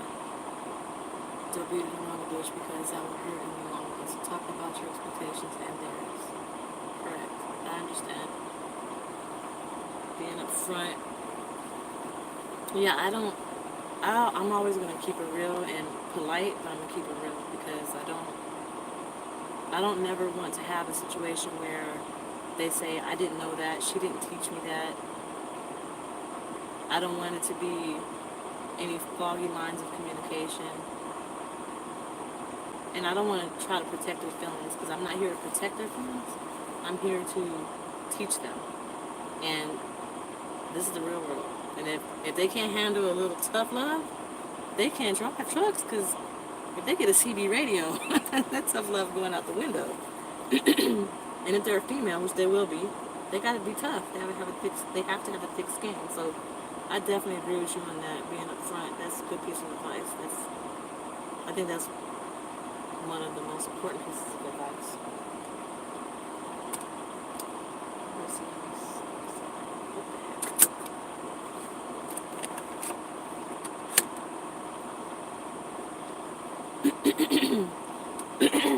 So, Junior, look what I got. I got this truck to teach the students how to back. I think I'm going to buy some chalk and make parking spaces, and I'm going to teach them how to back. Well, I'm not necessarily teaching them how to back with this, but you're here to teach them and only to teach them. They're here to learn, and they're here to ask questions. And most important, have initiative. If you don't have initiative, you will not do good. I heard that before. Was that you who said that? You said that on one of your videos. And you kicked the student off your truck because they didn't have initiative. Am I right? I think I remember that. That's true, though. That's true. Gosh, Junior is awesome. You'll learn a lot from his videos. I remember that. Because, like, you have to want to do this job. This is not for everybody. And you have to want to do it. And we're not here to babysit. You have to want to get up and drive. You have to want to do what they gotta do. Nice toy truck, by the way. And yes, they help. Toy truck. Yeah. When I was learning how to back, my trainer wasn't teaching me how to back. I didn't know how to back. I didn't know what she meant by pull up. How far did she want me to pull up? What do you mean by put my tandems there? Where? Put them where? Like, I didn't understand nothing she was telling me. She wasn't really telling me anything. And I'm like, I need to see it with my eyes. And she was like, I'm showing you, I'm backing up, I'm showing you. I'm like, I need to play with it. Like, I need to play with the idea of backing up, and this is the real life, and I can't play with the truck and learn how it works. So I have to do it right here, right now, where the truck stopped, which I was taught was bad. She wasn't supposed to be teaching me how to back at the truck stop initially. She was supposed to be teaching me at the yard first. But I was like, I wish I had a toy truck that I can use to back into the spot and learn how to make sure I know how to maneuver the truck, and I thought that would have helped me a lot. So for those visual learners, I think this truck will help a lot too. Help them back as much as they can, and be specific with how you want certain things done, meaning how to back. Yeah, I'm thinking about that when I'm driving. Everything that I've been doing lately in the past couple of weeks have been talking to myself out loud, pretending that I'm teaching a student. Especially when I get to a truck stop and I'm trying to back. So I know how to verbally communicate with them what I want them to do. I feel like that, I'm afraid that I don't want that to be a problem. So, I'm going to read that again. Have them back as much as they can, right? So be specific with how you want certain things done, meaning how to back. So being specific as in, I get it, and they need to know how to explain it to them. So, tell them where you want them to pull up, why you want them to pull up to that spot, how that will help them and work for them. Like, for example, the placement of your tandems, or the placement of the back of your trailer, how much to turn the steering wheel or not to turn the steering wheel, not overcorrecting. So explaining those things in depth while showing them, being specific. I'm going to get a cone. I got to go to Walmart and find a way to get a cone, or even like a flashlight. But I think I'm going to use a cone as a pivot point. Safety is your number one goal. If you're not about to safety, you're safe. I will bring you back ASAP because I don't play that radio. Stress that because it will help them be safe as well as everyone around us. Okay. The radio. Yeah, my trainer didn't play the radio. I know you don't play the radio. It's making that noise again. It's not as bad. I'm sorry, like mid-sentence, but the truck is making that noise again.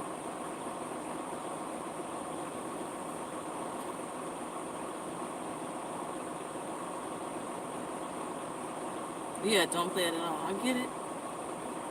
I never heard you cuss before, Junior. What? Oh, snap. Yeah, I wouldn't play the radio because some of the stuff I listened to in the first place, they play would run. But yeah, it is a distraction. You're not supposed to be dancing and jamming while you're learning. I get it. No. Yeah. I remember when I was first on the truck, what was distracting to me. But I caught on pretty fast, so after a while I was listening to radio on my headset. But when I first started driving, I was holding onto the steering wheel so hard, I sprained both of my wrists. That's how scared I was. So what I mean to say is that I don't play with radio. I mean, I don't play with safety. I get it.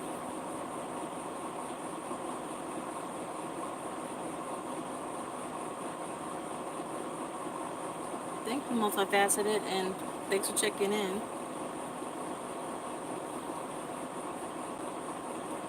So you don't play the radio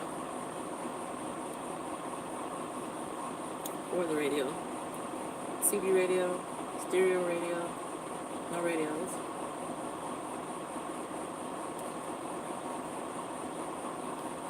Of course, if in doubt, get out. That's what I say. I don't think I would play the CB radio. I wouldn't play the stereo for the drivers. I would play it for me. I get what you're saying. I think you say you explain it. Okay. Let's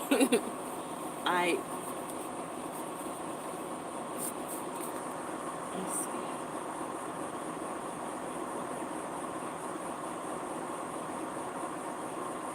I think about it in my head. Y'all, I'm blonde. You know that. Sometimes I'm blonde. So, if you had a trainee that is hard-headed and like, what's the word I'm looking for? Just tough. Like they don't want to learn. Like they're not taking initiative. When is your breaking point? Or are you just no nonsense, zero tolerance? Or do you have, like, how many chances do you give them? You should do like a live feed, Big Brother style or something. Stuck in their ways, yes. Oh God, I'm scared of that. I don't want that. Hard-headed to me is one that is not here to learn. Zero chances. Okay.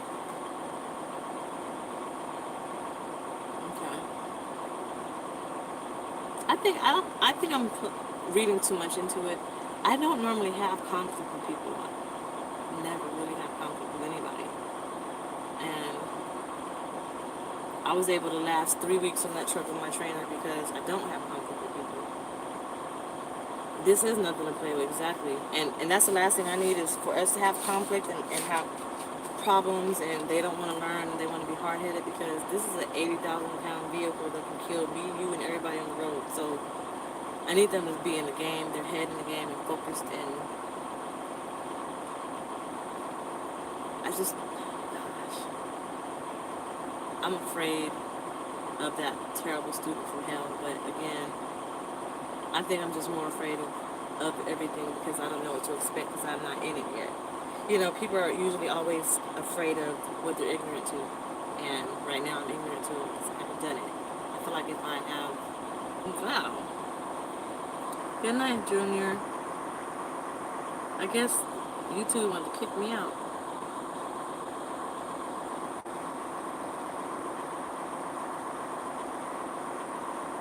Thank you so much, Junior, for all of your advice. Email me, or I can find your email and I'll contact you so we can chop it up. Junior is awesome, you guys. Go subscribe to his channel if you haven't already. He's awesome. You definitely want to subscribe to his channel. All 18 of you, subscribe if you haven't already. He's awesome. You have to. I'm ordering you to subscribe to his channel. Junior is awesome. I'm glad he stopped by. He's someone I definitely respect in this game. Like, his information is timeless and priceless. He's awesome. So you guys gotta definitely check him out if you don't know who he is already. He's a trainer for Prime. I want him to go to Prime so bad because I was so stuck on like Junior as a trainer. I'm like, he's like the best, right? So he gotta get, you know, I should have a chance to get on his truck and him train me. And I'm like, how unrealistic is that?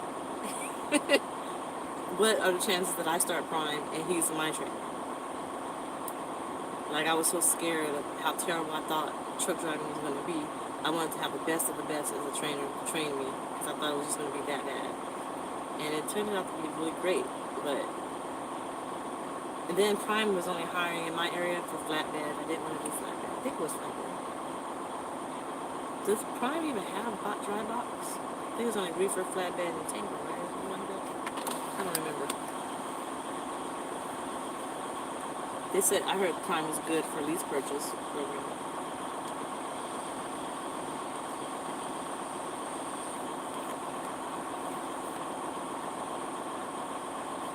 But yeah, you guys,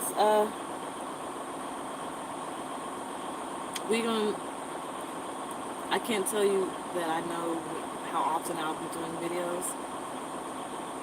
I forgot to ask Junior.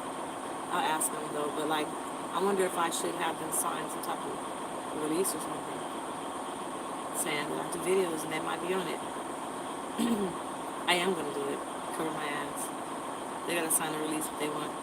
They're going to know that this is... Give him or her all the rope they need. If they can't hear it, they will when they feel. Of course, I'm always strict. I'm strict on myself on safety rules. I don't play. Yeah, I know I don't play. Good night, Andrew. What time is it? Dang, it's midnight out here. I don't play with rules and safety. I don't. I'm a representative of the company. Literally, I'm literally now a representative of the company. Like even more than I was before as a trainer. So I have to make sure I am always safe, and I have to make sure my student is always safe, and safety is always the number one option. I want to go home with my kids, and I'm sure they're going to go home with their family, and that's something that I'm always going to preach. I'm actually going to write it on my windshield with my dry erase marker. Safety, respect, honesty, like just like things that they're going to see every morning when they wake up. It's going to be written up here. Safety, respect, honesty, and another one. I haven't thought of it. Communication or something. Because those are the most important things to me. And things that I want to, like, drill in my students. Safety first. Always, first and foremost. Respect. You respect me, I respect you. And respect goes a long way. Honesty goes a long way. Communication goes a long way. Without those, it can't be successful. You can't be a successful student, and I can't be a successful trainer if those traits aren't in place. So they have to remember that every morning when they wake up. I'm gonna write it up there on the windshield, and every morning they will see it. Safety, respect, honesty, and communication. It is, but some people just don't give a fuck. Like, I have that moment sometimes where I'm like, you know, fuck it. Like, I don't care. I don't care what anybody think. I'm doing what I want to do. I'm going to be ignorant and act a fool. I don't care. But my common sense steps in, my humanity, my Is civility a word? Just me being a decent human being steps in and I'm like, don't do that. You know, like, I can act ignorant, act stupid, but that's not who I am. At that moment, I was mad, and I even told somebody in the terminal today, one of the people in there, we were talking about my smart drive score, and I was like, you know, my smart drive went up, my score went up one day because I just got mad. I didn't care how close I was driving to the cars. I didn't care because I was pissed off at the four-wheelers for cutting me off. I was pissed off at them for slowing down in front of me. Like, I was just pissed, and I know that was unsafe. I know right from wrong, but I was just mad at that moment. I didn't care. I wasn't going to do anything to hurt me or other people. I just didn't care about the following distance at that moment. It's always key to success, bar pre-student interview. I just haven't thought about what I would say yet or what I would ask, but part of my pre-student interview is asking them for their email address and sending them the syllabus. And I'll probably send it through DocuSign. So they have to sign it. If they agree with it, give me a call and let's talk about it.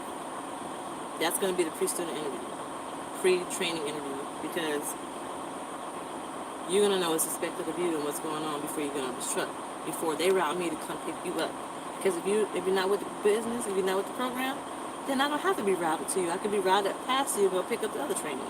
There's a lot of them waiting for us. There's a lot of girls, women waiting for a woman to come train them. So get with the program or do some shit. That's the goal I have. I gotta do that now. Like, I have 4 days to put the syllabus together. Leandra, you still on? I need you to type it up for me.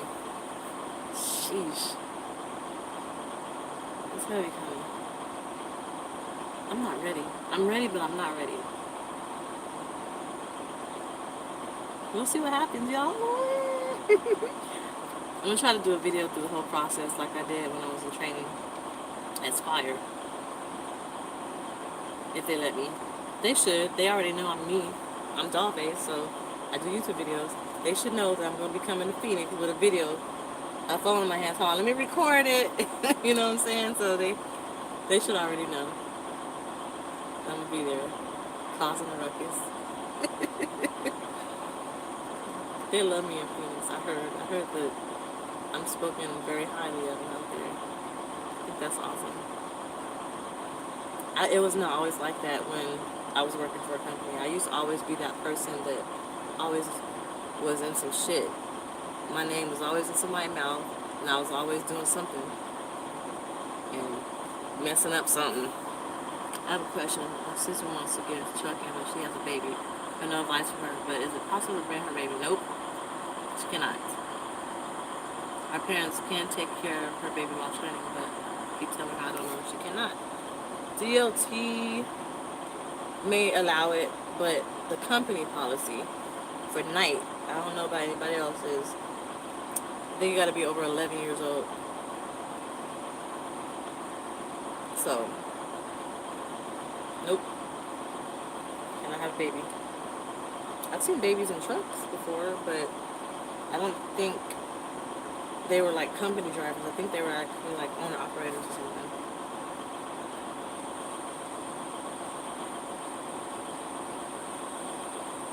I would suggest for your sister to go to training, and I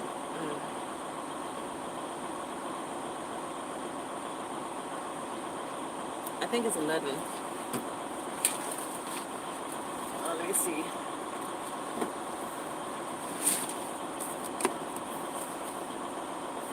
The old handy dandy notebook.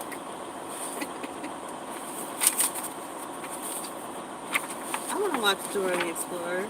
I haven't seen Dora the Explorer in so long. It's money out here, but I don't think that's something, like, to be honest, I wouldn't encourage a mother to go on the road. I feel guilty every single day. down on the road, away from my children. My son has basketball games, and I'm not there to go. You know, you always watch those TV shows, and the kid is mad because the parent is never there. You missed all of my games, and you weren't there for my recitals. And I'm like, dang, that's fucked up. I'll never be that parent. And here I am, I'm that parent. And it bothers me. It eats at me every fucking day. I know I had this contract somewhere. I just don't remember where I saw it.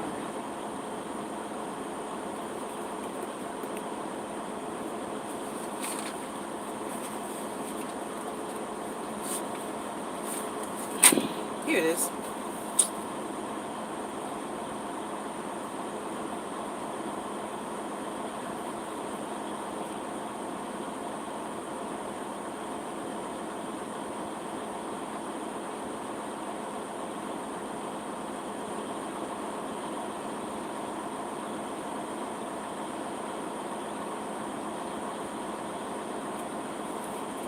Serious thing, right?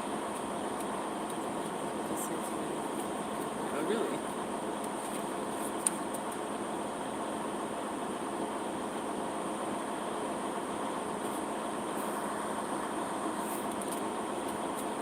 She's gonna miss out on a lot of stuff. I mean, it depends.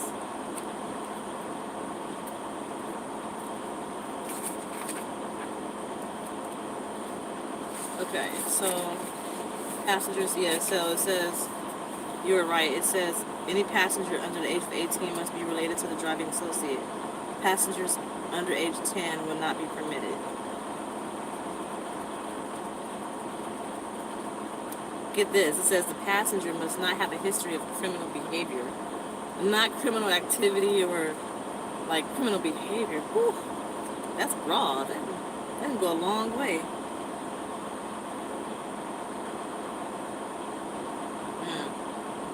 I have so much information to give to my drivers, my students.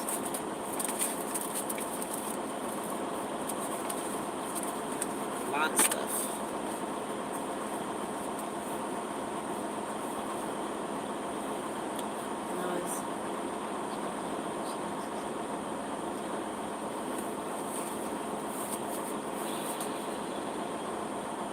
If you're a single mother with children under the age of 16,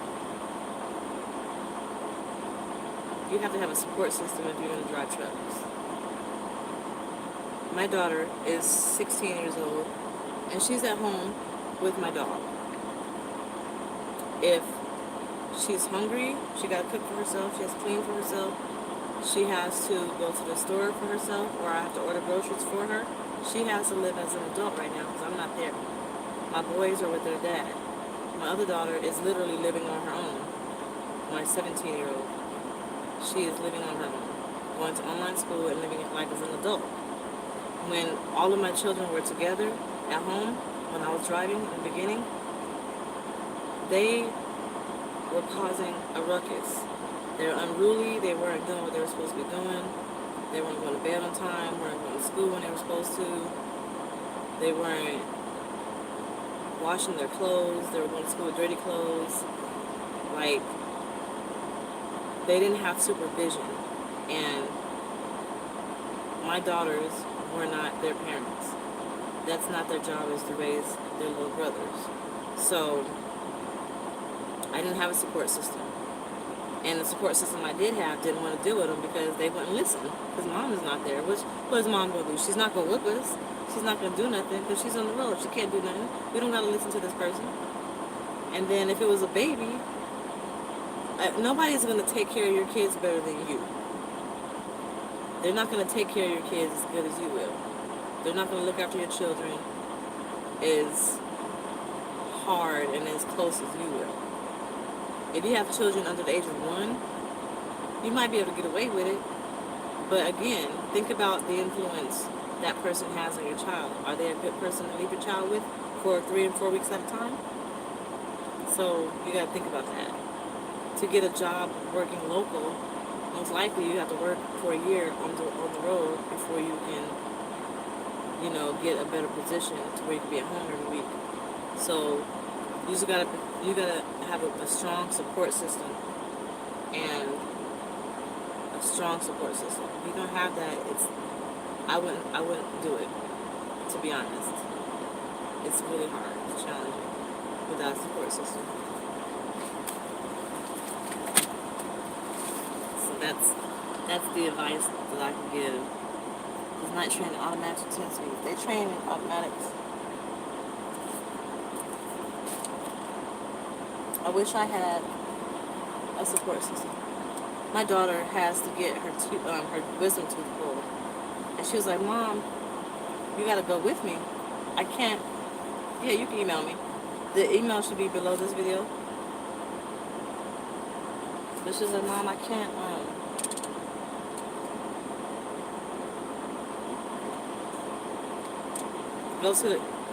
I can't go to the dentist by myself and get my tooth pulled and take an Uber home and take care of myself. You're gonna have to help me. You're gonna have to take care of me." And this is a real situation. I'm like, what am I gonna do? I can't send them to my mom's house. My mom is in Vegas. I don't have nobody in Houston. I might literally have to get off the truck to take care of my daughter after she gets her wisdom tooth pulled. Like,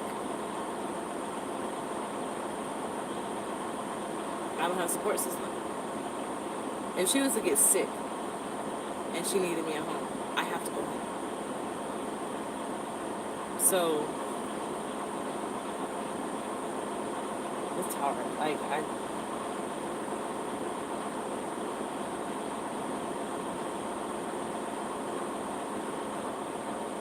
don't understand what you're saying.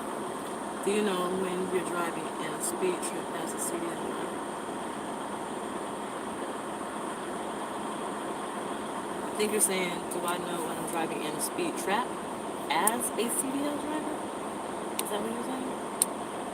Do you know when you're driving in a speed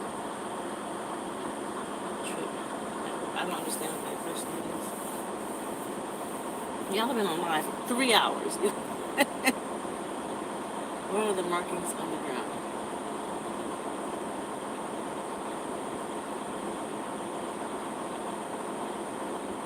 What markings on the ground? I don't understand. We're at, on what ground we're at? What ground are we looking at?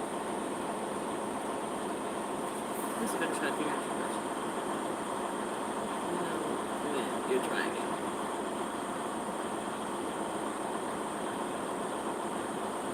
Yep, I don't know. Do y'all know what he's trying to say?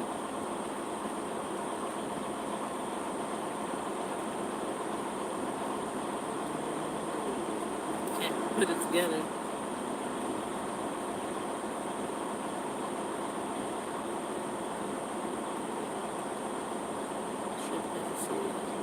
I don't understand. Thank you, Edwards.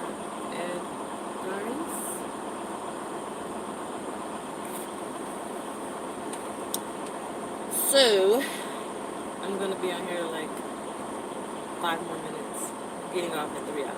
I'm tired now. Y'all done roll with me till the wheels fall off, huh? So, when I get off the truck and I'm no longer a truck driver,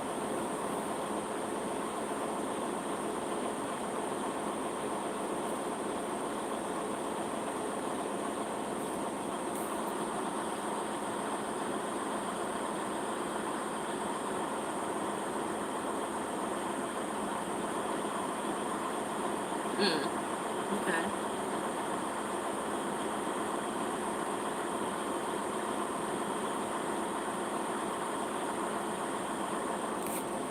I didn't know that.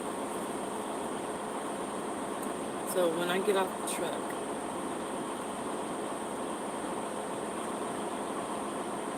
I'm going to go back to my old name.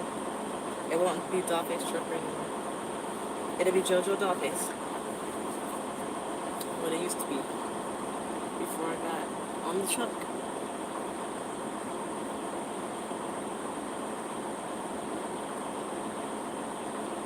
I'm sleepy. And I bought some bomb-ass Jamaican food tonight. I bought some brown stewed chicken and rice and peas and cabbage and cornbread. And I mixed the rice and peas and the cabbage and cornbread together. I mean, the rice, peas, and cornbread and the chicken together. It was so good. And I'm thinking about eating it, but I'm sleepy, and then I'm going to go to sleep, and I'm going to eat on the food. I want to sleep on the food, so yeah, that just popped up. The speed trap. Do I know what I'm driving? That's what you meant? Speed trap? Or what Bart meant? Do I know what I'm driving? If you're wondering about the speed trap, if that was the question, I can see this cop from ahead, and I know he's there clocking somebody. A lot of times the driver will say it on the CB radio that there's a speed trap. The markings on the road, I think, is what Barb was referring to.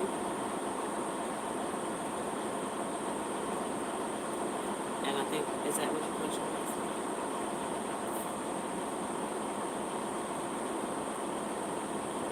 Usually if you'll see like highway patrol on the road.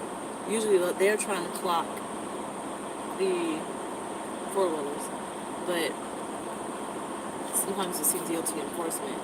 You see that, everybody getting on. They're not there for the four-wheelers. They're there for the truckers. So,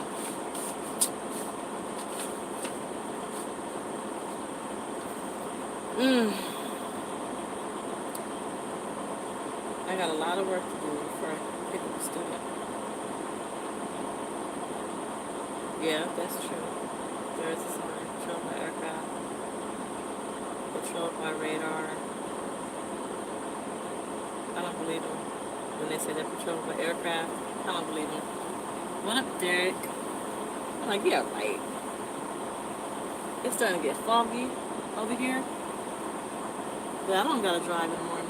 By tomorrow morning, it's gonna be thick. Oh, it's gonna get foggy. I hate the fog. Oh, I hate the fog. Hey, Hammer, how are you? I'm about to get off, y'all. Y'all just not joining. I'm about to get off. I've been out here 3 hours. World record, huh?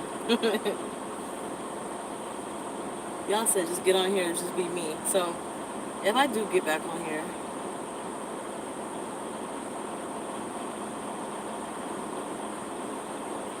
the markers for a speed trap is a make. That's 110 speed. Markers 110 speed. It's a white solid line.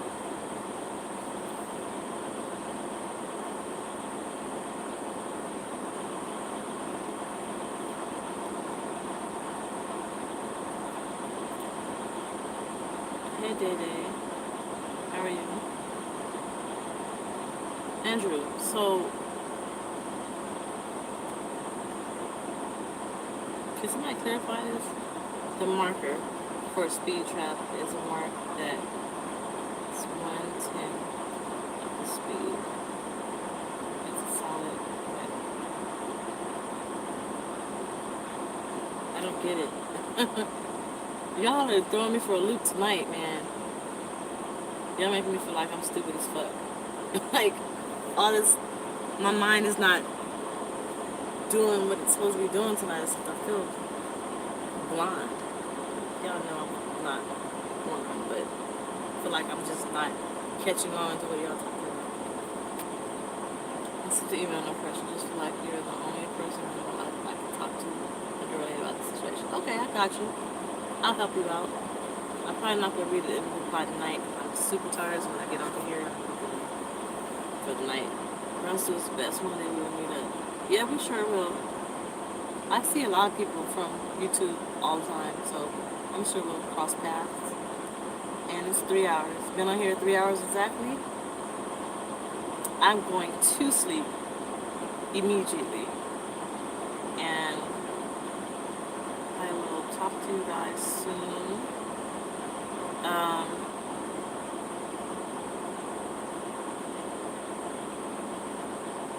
Oh wait, is that the speed test marks that says starting speed test?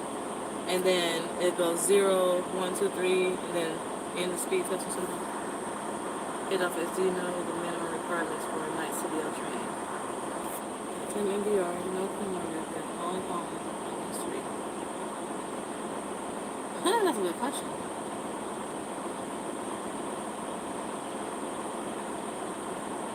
Okay, I got you, Orlando.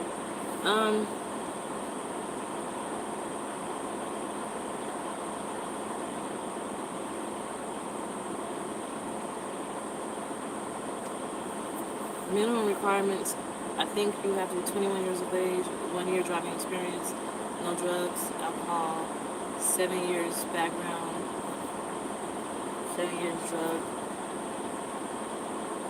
or 10 years drug. No accidents within the past, no more than 2 accidents in the past 2 years, 2 tickets within the past 2 years. I think you can't have driven. I don't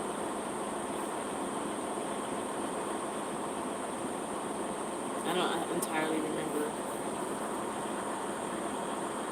But when you apply for trucking jobs, they ask you these questions, and by the type of questions that they ask you, you can tell if you answer it wrong, you probably won't get hired. That'll give you a good indication of what they look for and what you're not allowed to have, and stuff like that. So, let's see. On I-5 in Washington, look for the marks on the shoulder.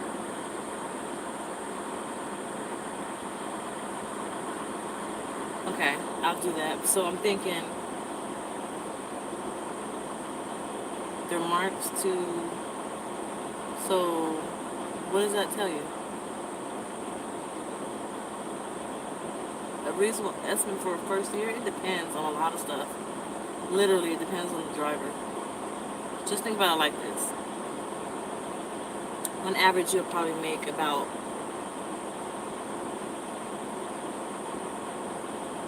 we're paid on a sliding scale. So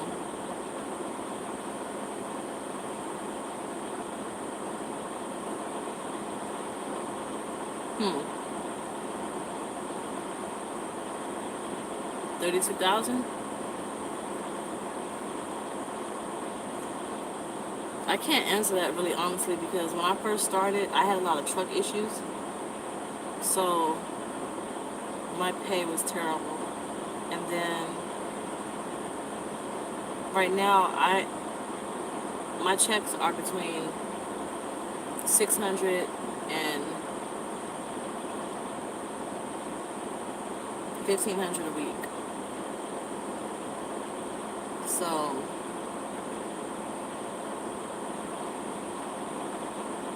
it just depends.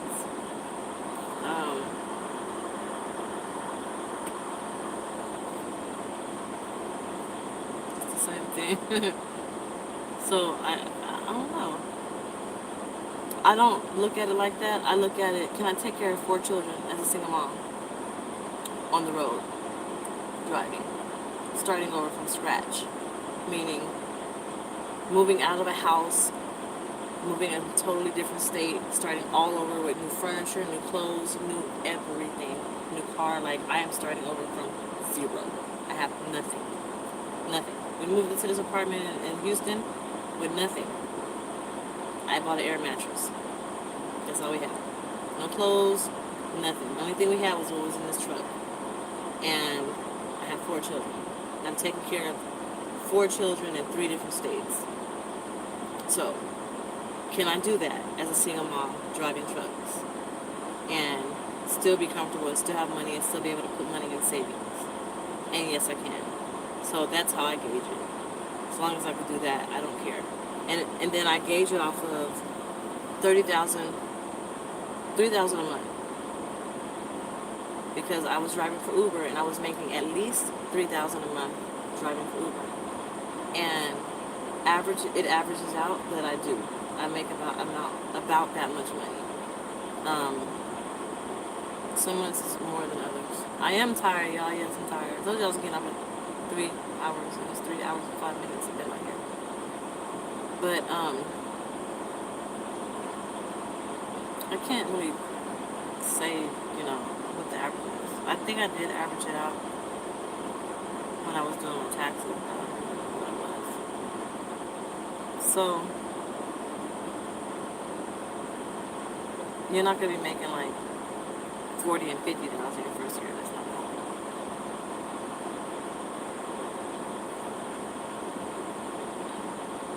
All right, you guys. Well, I'm gonna go to bed, and I'm gonna tell y'all thank you for hanging out with me for 3 hours, 5 minutes, 6 minutes, and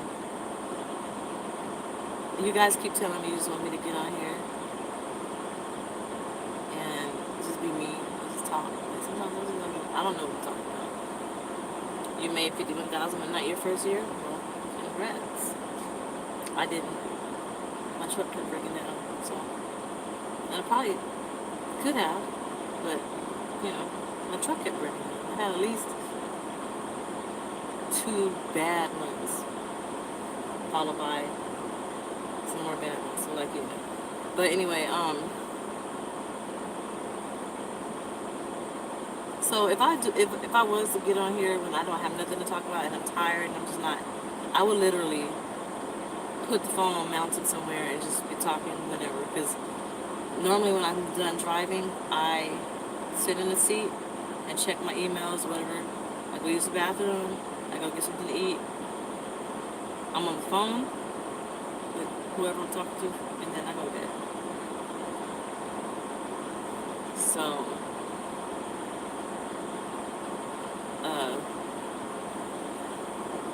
most of the time I'm on the phone.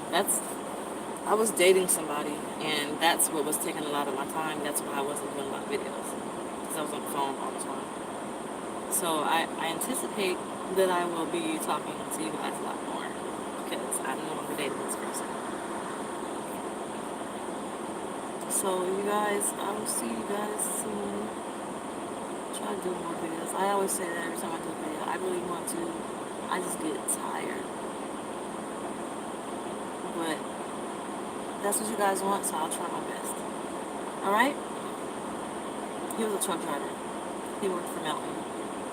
In case you wanted to know. We kind of almost ran the same lane sometimes. But a lot of video chat, a lot of talking on the phone, a lot of running the same lanes. He's out of California, I'm out of Vegas, where I was, so it was easy, but yeah. Alright, you guys, so I'll talk to you guys soon. I'll try to do more videos, like I really am going to try. And you guys be safe out there, and I'll talk to you later. Bye.